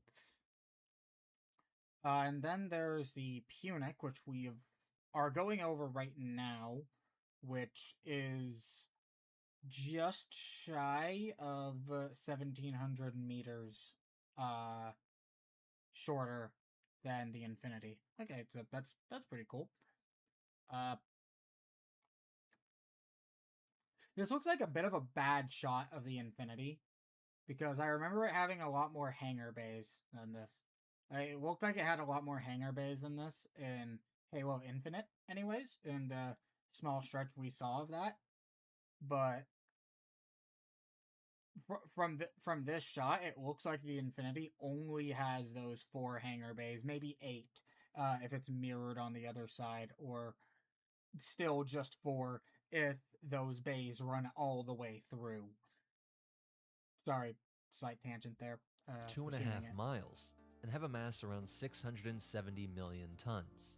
It dwarfed every other human warship that came before, with the closest contemporary being the Epoch-class heavy carrier, which was 2,563 meters long and roughly 35 million tons. Hang on, so the Epic was...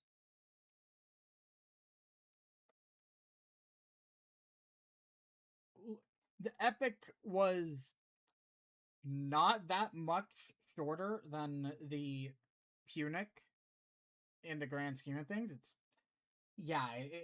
what would that be? 1,437 meters longer than, or shorter than the Punic. But it weighs like a 20th the weight. All right.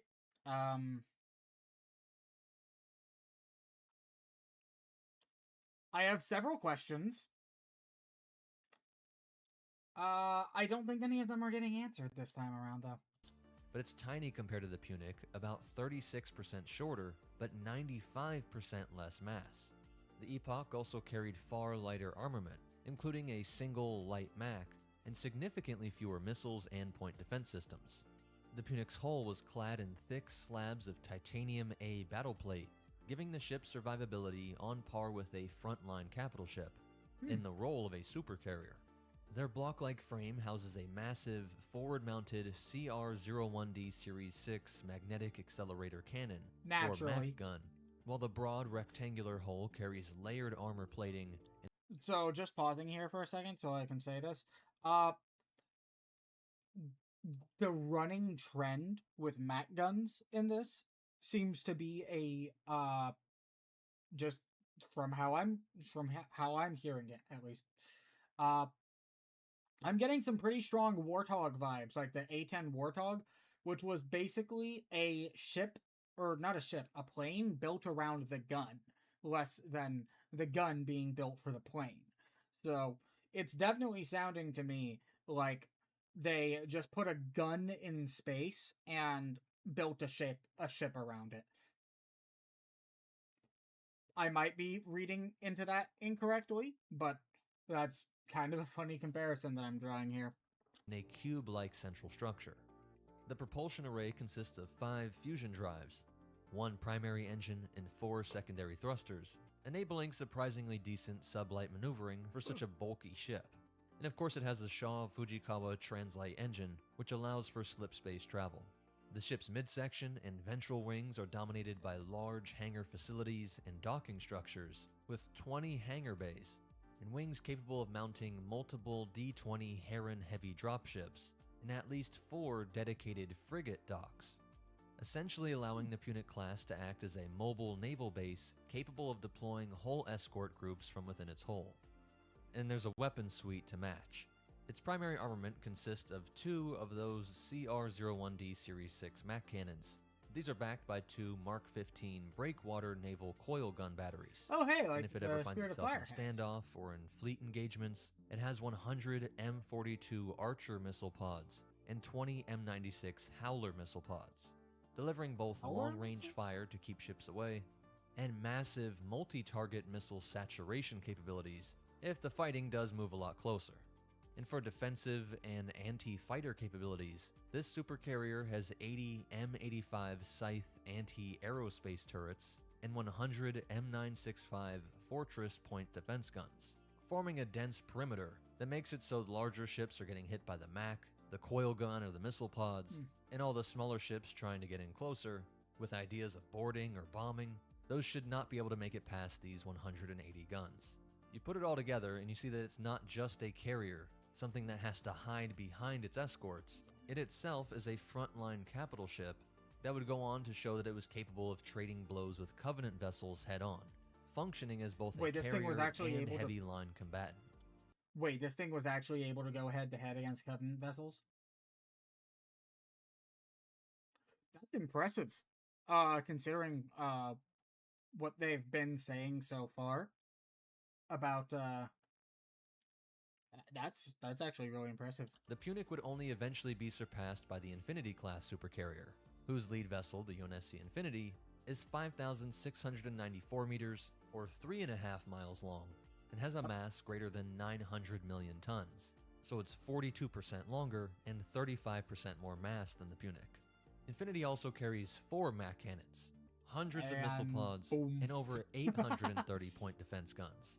But it is benefiting from advanced Forerunner-derived tech, which was of course unavailable when the Punic class was built.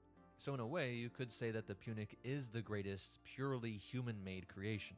The Infinity is the result of this human Forerunner tech synthesis.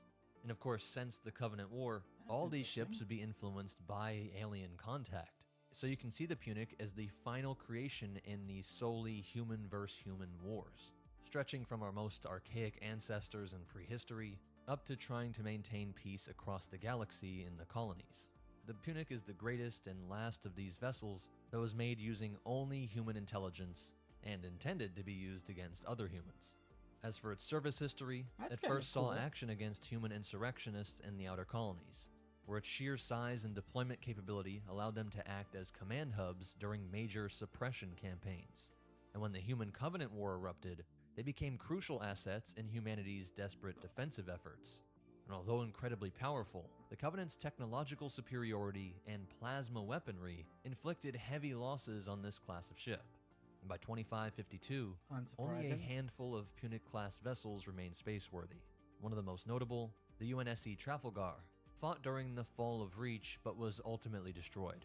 Its loss symbolizing the twilight of the pre-Infinity era of human shipbuilding. It seemed like even our greatest warfare technology was not enough. But as the war progressed, and humanity did prove victorious, we entered into the post-war reconstruction and next-generation technology era. The Punic-class supercarrier stood as a reminder of this transitional age, the last and greatest example of industrial-era human naval engineering before the advent. I do find that kind of interesting. By Halo Infinite, since if I'm not mistaken, Halo Infinite takes place in 2559, I want to say, or 2560. Between the end of Halo 3 and the end of the Human Covenant War and the current state with the Banished on Zeta Halo? It's only been like 6 or 7 years. And I know that the human, that it does end up in humanity's favor, because the Halsey's monologue at the end of Reach it was dated to like 2580 or something like that. 2583, I think it was dated to. So we know it ultimately works out for humanity, but kind of interesting. Of hybrid Forerunner-infused ships of the late 26th century. And so that's it for the breakdown. If you appreciate that I didn't drag this on unnecessarily, please hit that like button. It really does help out. I know there's not a lot here, but for the completionist-minded like myself, I felt that this ship definitely needed to be highlighted. It plays such an interesting role in human and UNSC history. Alright, so that was the Punic-class supercarrier breakdown. Move on to the Genius UNSC ship that cracked Covenant capital ships, the Marathon class complete breakdown by Meta Nerds Lore. If you're wondering why I keep saying by Meta Nerds Lore, it is explicitly so that I can chop this up into separate videos. Unlike what I've been doing with all my streams up to date, I'm actually going to be trying to take this a bit more seriously this time. Alright. Let's give this a little look-see. The Marathon class. What's up, Meta Nerds? This video will break down everything there is to know about one of the most important cruisers in the Halo universe. The Marathon class heavy cruiser was introduced in 2520 as a next-generation capital ship for the UNSC It looks Navy, a lot like the conceived Halcyon as a class, replacement for the aging Halcyon class light cruiser. It was built by Sino-Viet Heavy Machinery and designed amid the rising tensions of the insurrection, and would prove to be just in time for the Covenant War. At nearly 1.2 kilometers long, so it's about 30 meters longer from the looks of it. And now looking at it with a better look, mind you, the only looks that I had gotten at this thing in the past were distant glances. I have never actually seen them side by side until now, and I can actually notice there's quite a few differences between the two. They have a similar silhouette, but they also don't at the same time, so that's kind of interesting. or 3/4 of a mile, it was slightly longer than the Halcyon, with the famed Pillar of Autumn measuring 1.17 kilometers, but it was significantly more heavily armed. The lead ship, UNSC Marathon, and her sister vessels entered service in 2520 and quickly became the backbone of UNSC fleets during the Human Covenant War. And throughout that war, these cruisers took on attack and defense roles, often spearheading battle groups or serving as flagships for admirals in combat. They were most known for their durability and firepower, which made them ideal command ships. Though, as we'll see, they did suffer heavy losses against the technologically superior Covenant. It had a mass of 12 million metric tons, in a hull clad in 191 centimeters, or 6 1/4 feet thick plating of titanium A battle plate armor. A thick, ablative armor that enables the ship to endure substantial punishment, even glancing blows from Covenant plasma weaponry. And this was a critical improvement over the Halcyon class. And it was often said that the Marathon outclassed its predecessor in virtually every respect. Its primary armament are the twin magnetic accelerator cannons, or MAC guns, mounted along its spine. And this gives it double the MAC firepower of the Halcyon, which only had a single MAC. So it seems a bit redundant to call it MAC cannon or MAC gun, because cannon is already part of the abbreviation for MAC, magnetic accelerator cannon. So, I mean, I get why they do it, but it's just a little bit redundant, I think. But this had a cumulative effect that was more than just the sum of its parts, as having these shots pound the same spot back to back nearly immediately would prove to be more penetrative than what could normally be achieved. Like, say, the Pillar of Autumn trying to do follow-up shots. It's not the same as having 2 MAC rounds hit just a split second apart.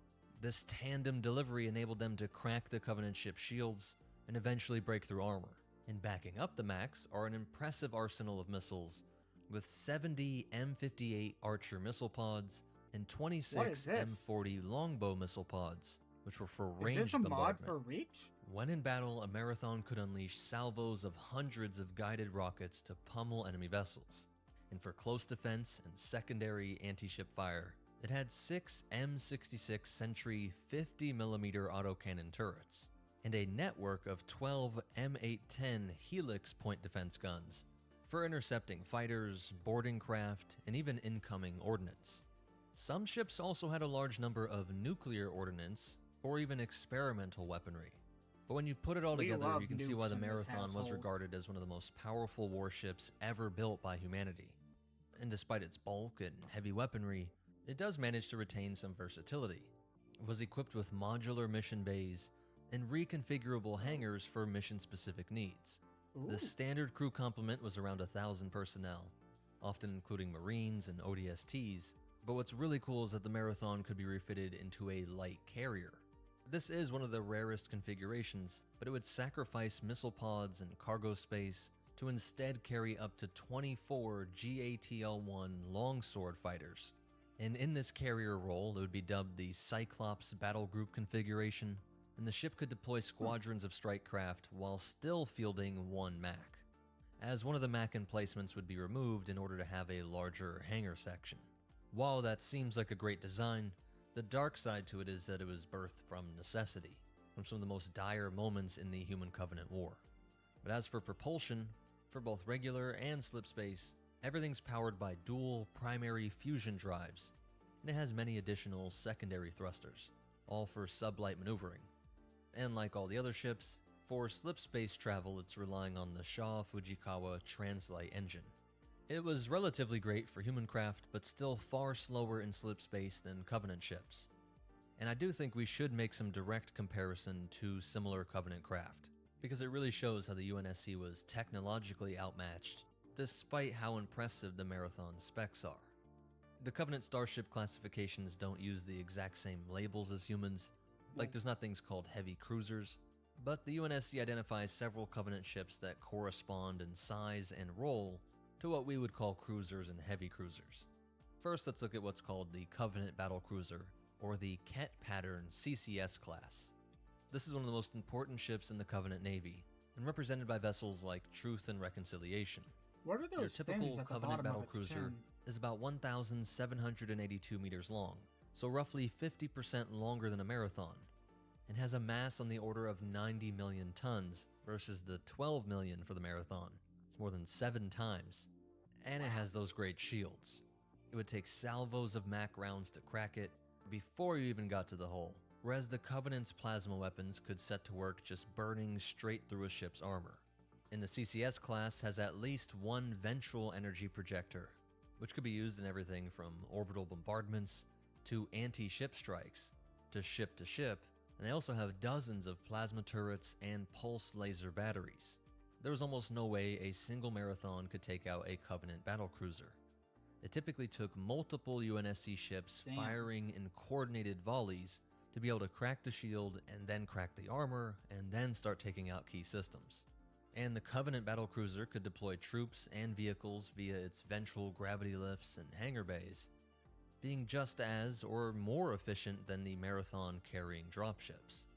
Now, of course, there are exceptions, and great commanders realized how to use their tools throughout the war, and so there were developed tactics of using nukes, breaking the shield, and then pummeling with the MACs.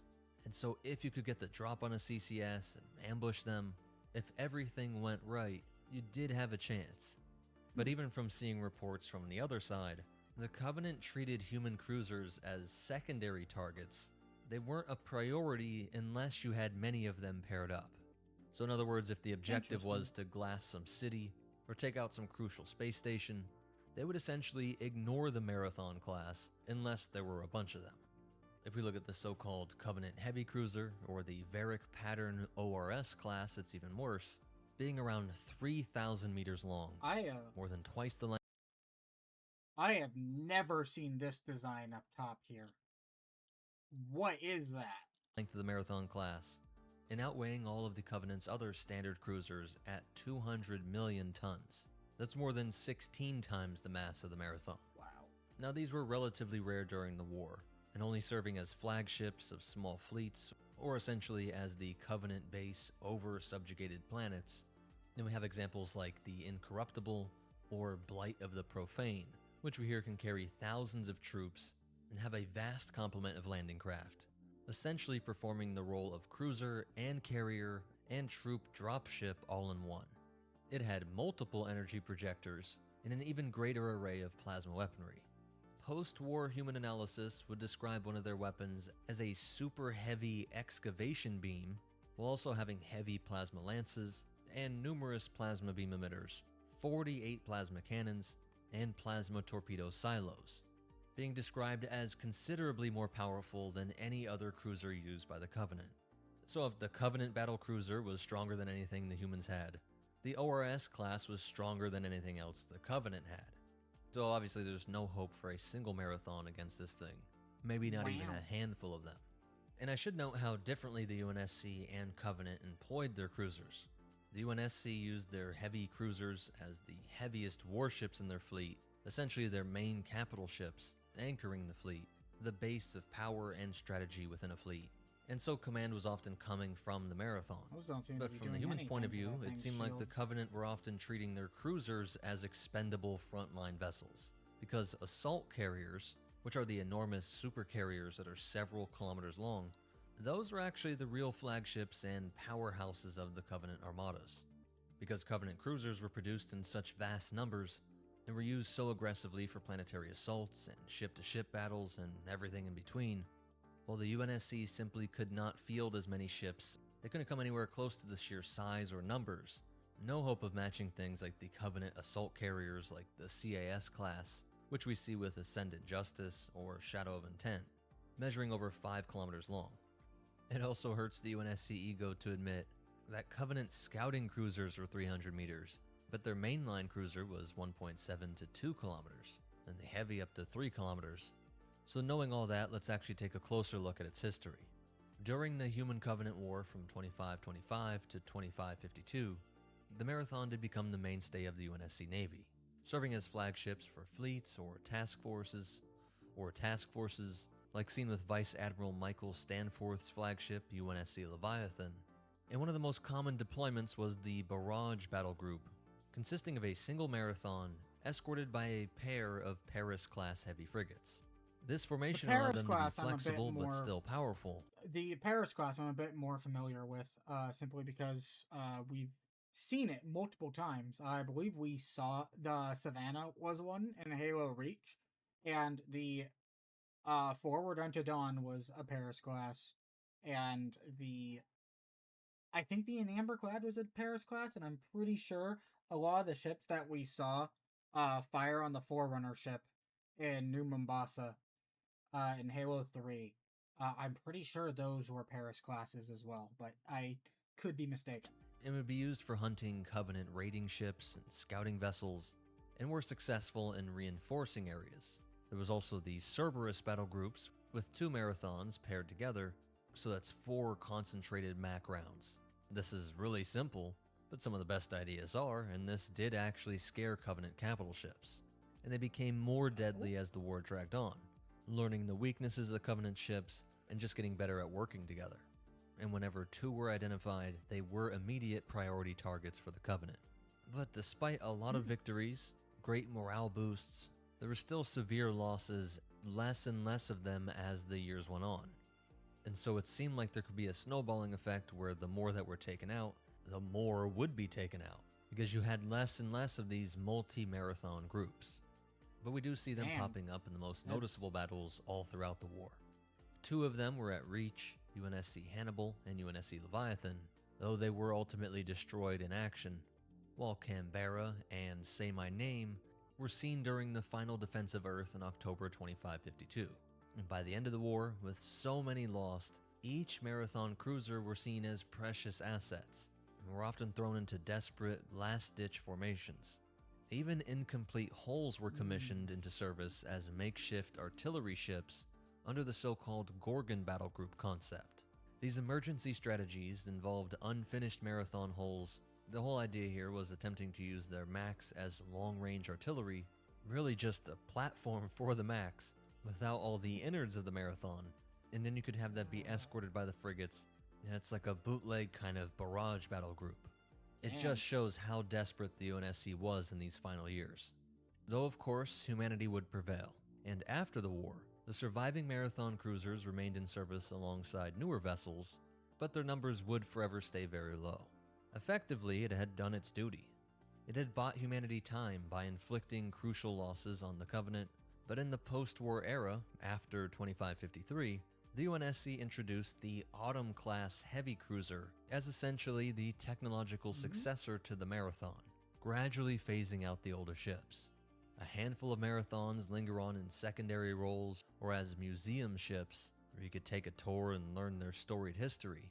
But named after the hero ship Pillar of Autumn, The Autumn class, first commissioned in 2554, is a bit larger at 1,425 meters, but crucially it's incorporating the cutting-edge tech that blends human and reverse-engineered Covenant tech. The Autumn has shield-reinforced armor. While not true energy shields like Covenant warships, it uses an array of small, localized shield generators embedded in the hull plating, which activate when hit.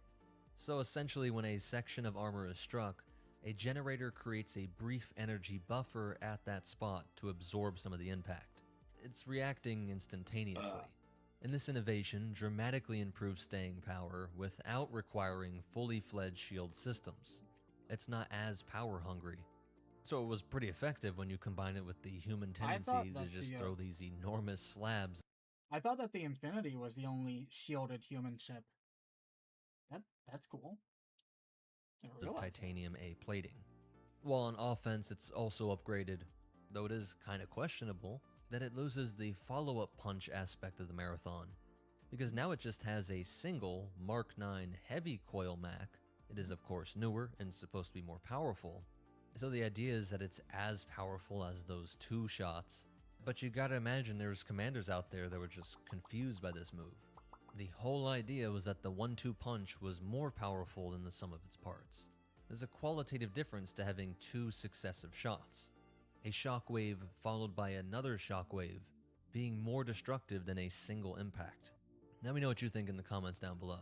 And it actually reduces its missile armament, carrying around 32 archer pods versus the 70 on a Marathon, though it does have a handful of other weaponry, reflecting this design shift where missiles were de-emphasized in favor of new Spitfire naval coil guns and other energy-based weapons, really being excited to use the Covenant tech instead of being on the receiving end of it. And it does have improved point defense systems, makes sense, I guess. like the Rampart CIWS guns for anti-fighter and anti-missile coverage, and it's actually more efficient when it comes to crew and onboard automation, needing only 800 crew versus 1,000 on the Marathon.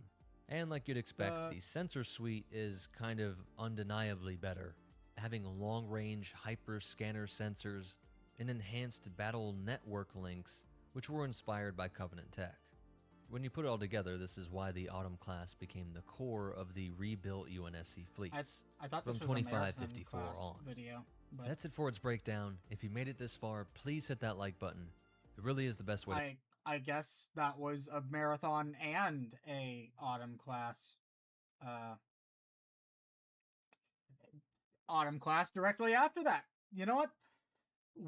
We'll watch the this one and then end the stream there. So this is alright, so this is Covenant Tech Enhanced Post-War UNSC Capital Ship, the Autumn class by Meta Nerds Lore. Let's get right into it.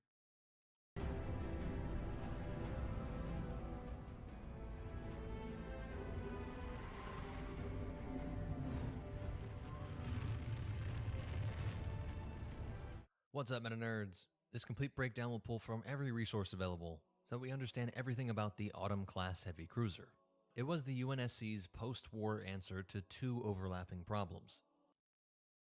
Named after the Pillar of Autumn, as we already know. Catastrophic wartime losses of older cruiser lines. The Halcyon and the Marathon, as covered in just the last few videos. And the strategic need to field cruiser-grade ships that were both cheaper to crew and easier to manufacture, while also trying to be stronger against plasma-based weapons. Starting out with its size, it would be 1,425 meters, or 0.89 miles long. And at 10.1 metric tons, it is 1.1 tons heavier than... Well, not 1.1. It is, what would that be? 1,100,000 tons heavier than the Pillar of Autumn. 183 meters wide and 431 meters tall, with a mass of 10.1 million metric tons, which is notably less than the older Halcyon at 11 million tons. And I thought, hang on. It's calling the earlier Halcyon, which the Pillar of Autumn was a Halcyon. It was just a few videos ago. It had said that was 9 million metric tons. Where'd it get the additional 200 million?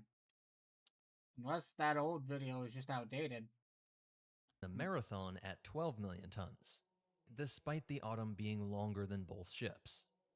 Now, the Autumn class is best understood as the third act in the UNSC carrier lineage that begins with the Halcyon. There's attempts at just a straightforward, bigger gun, thicker plate logic with the Marathon, and then they fold specific wartime lessons into the post-war production, what we get with the Autumn. The Halcyon-class light cruiser was designed by Dr. Robert McLeese before 2507, and only 50 were built, entering service in the year 2510. It was attack defense-oriented and capable of working as a transport, but hampered by cost, low maneuverability, and relatively poor armament. But what they struck gold on was with the structural design, with internal cross-bracing and titanium A honeycombs that produced a reputation for extreme punishment tolerance, remaining operational despite compartment breaches and losing up to 90% of its armor, but at a so-called overmassed cost that led to this being dropped after the first 11 holes. And so in other words, these legendary stories of these unkillable Halcyons would spread, but really that was just 11 of the 50. Those first 11 that cost a whole lot more to produce. 13 years after the Halcyon was designed, and 10 years after it was introduced, the Marathon-class heavy cruiser entered service in 2520, becoming a backbone fleet unit in attack and defense, and operating in...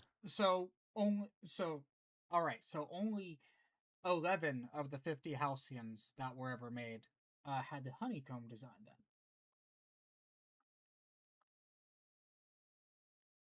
Alright, that, interesting. And the Marathon does also predate the Human Covenant War, even if it's just by a few years. Command ship roles, with occasional light carrier conversions. I'm guessing then that the Marathon did not have the honeycomb internal structuring.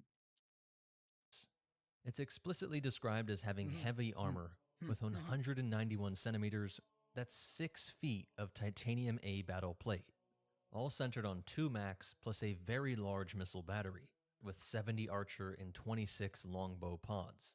But the UNSC would always have trouble keeping up with the sheer pace of Covenant production. By July of 2552, only 20 cruisers remained within the UNSC fleet. The hinge point is the 2552 refit culture around the original UNSC Pillar of Autumn. The post-war Autumn class was partially designed after the refitted Pillar of Autumn, and the lead ship of this new class was actually named the UNSC Pillar of Autumn II, in honor of this original war hero. The refit involved upgraded power and weapons, plus major internal volume reallocation, allowing for drop pods and hangar capacity, along with upgraded battlenet and sensor systems on the foremast and scanning arrays. The exact kind of system improvements that would later show up as standard equipment on the Autumn class, like hyperscanner detectors, battle network relays, and probe and survey packages. The Autumn class enters service in 2554, manufactured by Sino-Viet Heavy Machinery, and commissioned after the Human Covenant War. Sino-Viet seems to make a lot of the ships for the UNSC. Did Sino-Viet also make the UNSC Infinity? Genuine question there. I guess we'll figure that out later, but... Intended to become the core of the reconstituted UNSC task forces. And a beautifully symbolic act here is that the early Autumn-class hulls were built using recycled Halcyon-class hulls. Instead of just abandoning them to scrap, they were able to reuse these parts, likely melting down some parts and recasting them, and in some areas you can still see entire frames being used, preserving an external resemblance while modernizing the internals. And of course all the tech, the combat systems packages. But how cool is it that actual material from the Halcyon survives all these years, allowing these ships to live on and experience a period where humans would be the dominant force in the galaxy? Actually, hang on. Is there does the UNSC have recovery ships? that can recover blown up holes in space? Genuine question there. Because I'd figure, I would have figured that most of the Halcyon class ships are probably like derelict holes in space now from the Human Covenant War. Like that's what I would have figured. Now that you know the general story, let's jump into more specifics about how all of its systems work. A fascinating and terrifying aspect of plasma weaponry is that it is so powerful that the titanium plate actually boils off. But this is why there is plating. It acts like a protective layer that they know once it's hit, the plate actually boils off. General story, let's jump into more specifics about how all of its systems work. A fascinating and terrifying aspect of plasma weaponry is that it is so powerful that the titanium plate actually boils off. But this is why there is plating. It acts like a protective layer that they know once it's hit, basically going to burn right through it. And that's why we get what's called the Shield Reinforced Armor Package. Unlike Covenant shields, the Autumn's energy shielding is described as a novel electromagnetic armor variant using a distributed array of small shield generators that are both cheaper and easier to produce than the more advanced systems of the Covenant warships. When the outer hull is damaged, sensors trigger the nearest generator to create a localized, transient field effect, but focusing all that energy exclusively at the impact point. Instead of having a constantly powered protective bubble shield around the entire ship at all times, you can sort of have these flashes of energy that absorb the impact. Cheaper, easier, and far less energy demanding. As for its propulsion, it's using fusion drives for maneuvering, and like all other human ships, it has the Shaw Fujikawa Translight engine for slipspace travel. Though if we look, we can see these distinctive armor cowlings protecting the class's fusion drives. And this is somewhat cryptic, but we get the detail that it's built in a way to avoid failures learned during the insurrection era. I'd guess that without these cowlings, maybe much smaller fighters were able to take out massive ships. Just targeting some key area here. And as you would expect, it has the most advanced tech package of the day, with the first reverse-engineered Covenant hyperscanner combined with dorsal battle network relays, as well as planetary survey sensors and probe launchers capable of deploying micro-satellite constellations and drones for orbital and ground support. Oni must have loved this thing. You could essentially deploy global surveillance with the press of a button. And it might not be as obviously impressive as something like firepower, but commanders know that this was a major advancement, allowing it to be a task force brain as much as a gun platform. Hey, you can see how everything from the shielding. Intelligence on an enemy is like half the battle.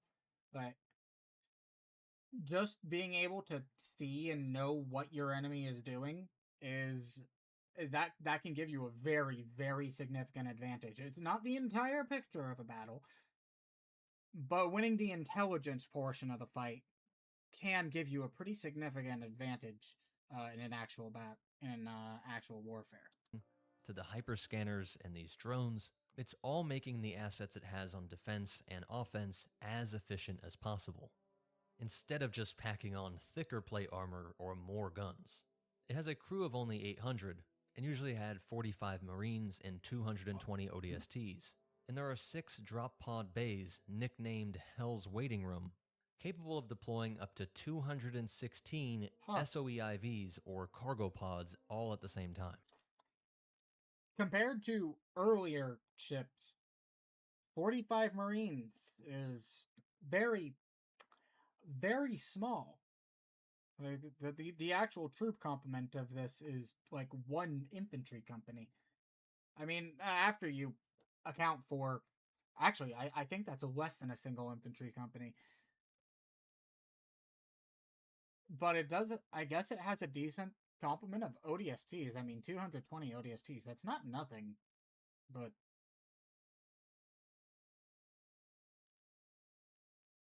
it's a really small troop complement. I guess it is more of an intelligence vehicle than a... just from the presence of all those drones that it has, but... Well, its hangar allows it to carry up to 12 Pelicans, with optional D-82 darter docking in certain mission-specific configurations. 12 Pelicans! A whopping 12 Pelicans. couldn't you transport all of the Marines in like two? You could transport all the Marines in like 2 or 3 of those Pelicans.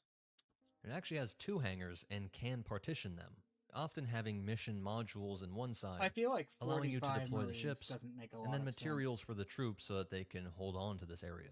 There was a lot of thought that went into these specialized roles, swapping what are called the containerized mission modules, and so we get descriptions of things like orbital assault and strike configurations, which add docking cradles for D-82 Darter cargo drop ships, and containers of blast-shielded ammunition storage for ODST and gunship munitions. So they're not just mini carriers, they're like assault logistics and strike coordination ships. It really is trying to do it all. Shielding and MAC guns to take out other What was that? What was that elite trying to do just there? He was like sprinting directly at the UNSC, at the Marines, and he didn't even have a weapon in his hand. Unless he had an energy sword and it was just difficult to see because of the Arctic environment. It looked like a couple of the other ones were carrying energy swords there, but that was kind of weird. Ships, drones providing logistics, drop pods and ships, and even containers of supplies to continue the fight. But for as cool as it is, we don't get a lot of detail from its operational history. It entered service in 2554.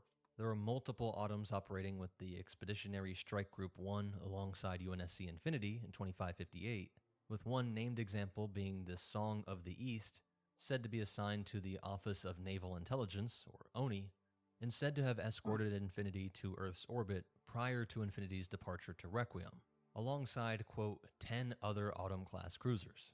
Another named vessel we know of is Onto the Breach, commissioned in 2558 and tied to an interview event involving Gabriela Dvorak. Journalists Benjamin Gerard like and Michelle Sullivan of ONI, showing that some of these ships were specialized for intelligence operations, not really meant to be slugging it out with other ships, but essentially as a mobile CIA base. And although this ship did come out after the war, I do think it's helpful to remember just how much larger the Covenant cruisers were. The Ket pattern is 1,782 meters long at 90.7 million metric tons, nearly an order of magnitude heavier than the Autumn class. The Varric pattern is 3,000 meters and 200 million tons, utterly dwarfing the UNSC's heavy cruiser. And just to include it, the Forerunner Dreadnought tier, like Sojourner, is 9,000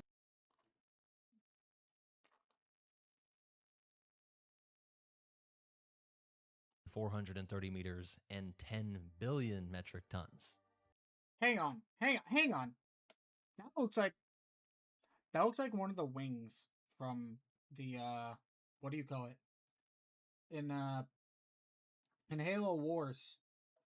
Those ships that were inside the shield world that they blew up, that the Covenant was going to get. That looks like one of their wings. A useful derived metric is mass per meters of length, and to show just how more efficient the Autumn is, we have the Halcyon at 9,000 tons per meter, the Marathon at 10,000, but Autumn only at 7,000. Huh.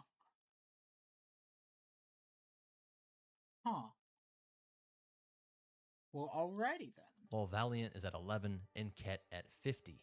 And so you can see Autumn's lighter per meter profile really reflects this efficient manufacturing and reduced crew burden, no longer just slapping on more plate armor.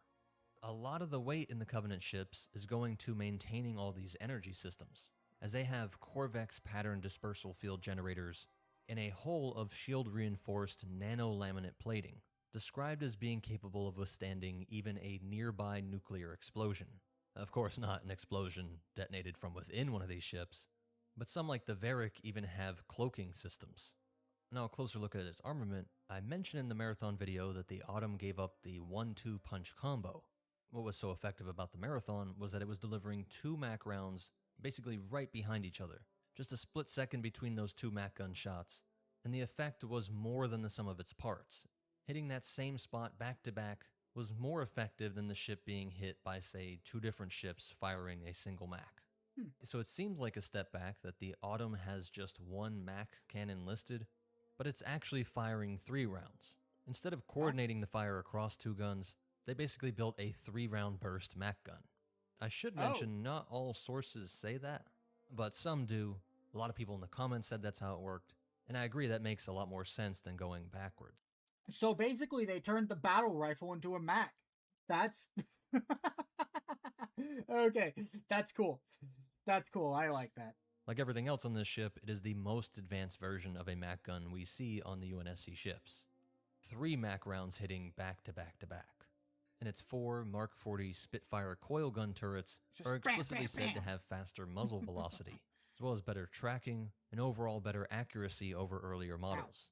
The Valiant class is above most heavy cruisers, having 2 heavy Macs and a strong missile pod suite, and is said to be powerful enough that post-war variants like UNSC Victory and Samothrace are incorporating all sorts of weapon advancements like the Sarisa class Mac system. The only other place we see that is on the Infinity class supercarrier. A quote from Empty Throne reads, quote, "The Sarisa class weapon system was literally designed to be a point-to-point ship killer, and apart from the UNSC Infinity, Valiant class cruisers were the only vessels large enough to carry this type of Mac. So the Autumn class has the most advanced Mac system with the 3-burst, besides the Sarisa class. To compare that to the Covenant cruiser armament, of course it's a completely different system with the plasma-based weaponry, Man. the excavation beam, I wanted to and see plasma the- I lance, wanted to as see well as the plasma execution. cannons and plasma torpedo silos. While for point defense, it has what's called pulse lasers. But what's nice is that you can scale up the ship and scale up the damage output of these weapons. They're all just pulling from the energy produced by the ship. Not like with the UNSC vessels, which have all kinds of munitions, tons of different types of rounds. And of course the Covenant also accounted for the ground game. Ket Pattern's complement listings are effectively preloaded invasion platforms with insertion pods, Spirit or Phantom dropships, Seraphs or Tarask fighters, and all sorts of ground vehicles like Shadows, Wraiths, and Ghosts. So the ship... Also, I know that this scene from Halo 4 doesn't make any sense. Because that's Mark 6 Mod 2, and it shows multiple Spartans dropping down with it. Multiple Spartan 2s dropping down with it. And they're shielded in it. And this is obviously not on Earth. Problem with that, like the major problem with that, is Mark 6 did not see deployment until during the Battle of Earth. And shields on Mjolnir systems only first saw service in the Mark 5B. This was put into service by a couple Spartan 3 teams on Reach. The Spartan 2s at this time were still in their Mark 4, going on to their Mark 5 armor. If I'm not mistaken, Chief during the Battle of during the Fall of Reach still had his Mark 4 armor. Still has Mark 4 armor. And then sometime during the Fall of Reach, or either it was either just before the Fall of Reach that he got his Mark 5 armor, or as Reach was falling that he got his Mark 5 armor, and that was when he finally got shields. But for the vast majority of the war, the Spartans did not have shields, and they certainly were not fielding Mark 6 early enough into the war for this to make any sense. Anyways, sorry. Could decide if it wanted to glass a world or occupy it. But all in all, you see how the Autumn class was a considerable leap forward in the UNSC fleets, with the amazing history that it was tied to the refitted Pillar of Autumn. Cool cutscene. It's both a technological step forward and a cultural artifact, a part of the most desperate era of human history being remembered and carried through with this ship, even down to the halcyon parts being reused. And reflecting that the humans have taken the mantle, the galaxy is ours, and we've incorporated tech from the aliens that we've defeated. Learning from the battles of the Human-Covenant War, incorporating both Covenant and human tech, making this third new thing which is more unique and arguably better than anything that came before it, at least in that intersection of being cost-effective and highly efficient at its roles. That's it for its breakdown. If you made it this far, please hit that like button. I really need your help. But most important of all, remember, if you can't think of how to improve the next ship line, Just make a 4-round burst, Mac, and may the domain preserve you. Alright, so that was the Autumn class by Meta Nerds Lore. And next time on... Oh, we'll get into that in a second. Alright, thank you everyone for showing up, if you did show up. I hope that you enjoyed the stream. And next time on Tuesday, I will continue starting with the Valiant class. Alright,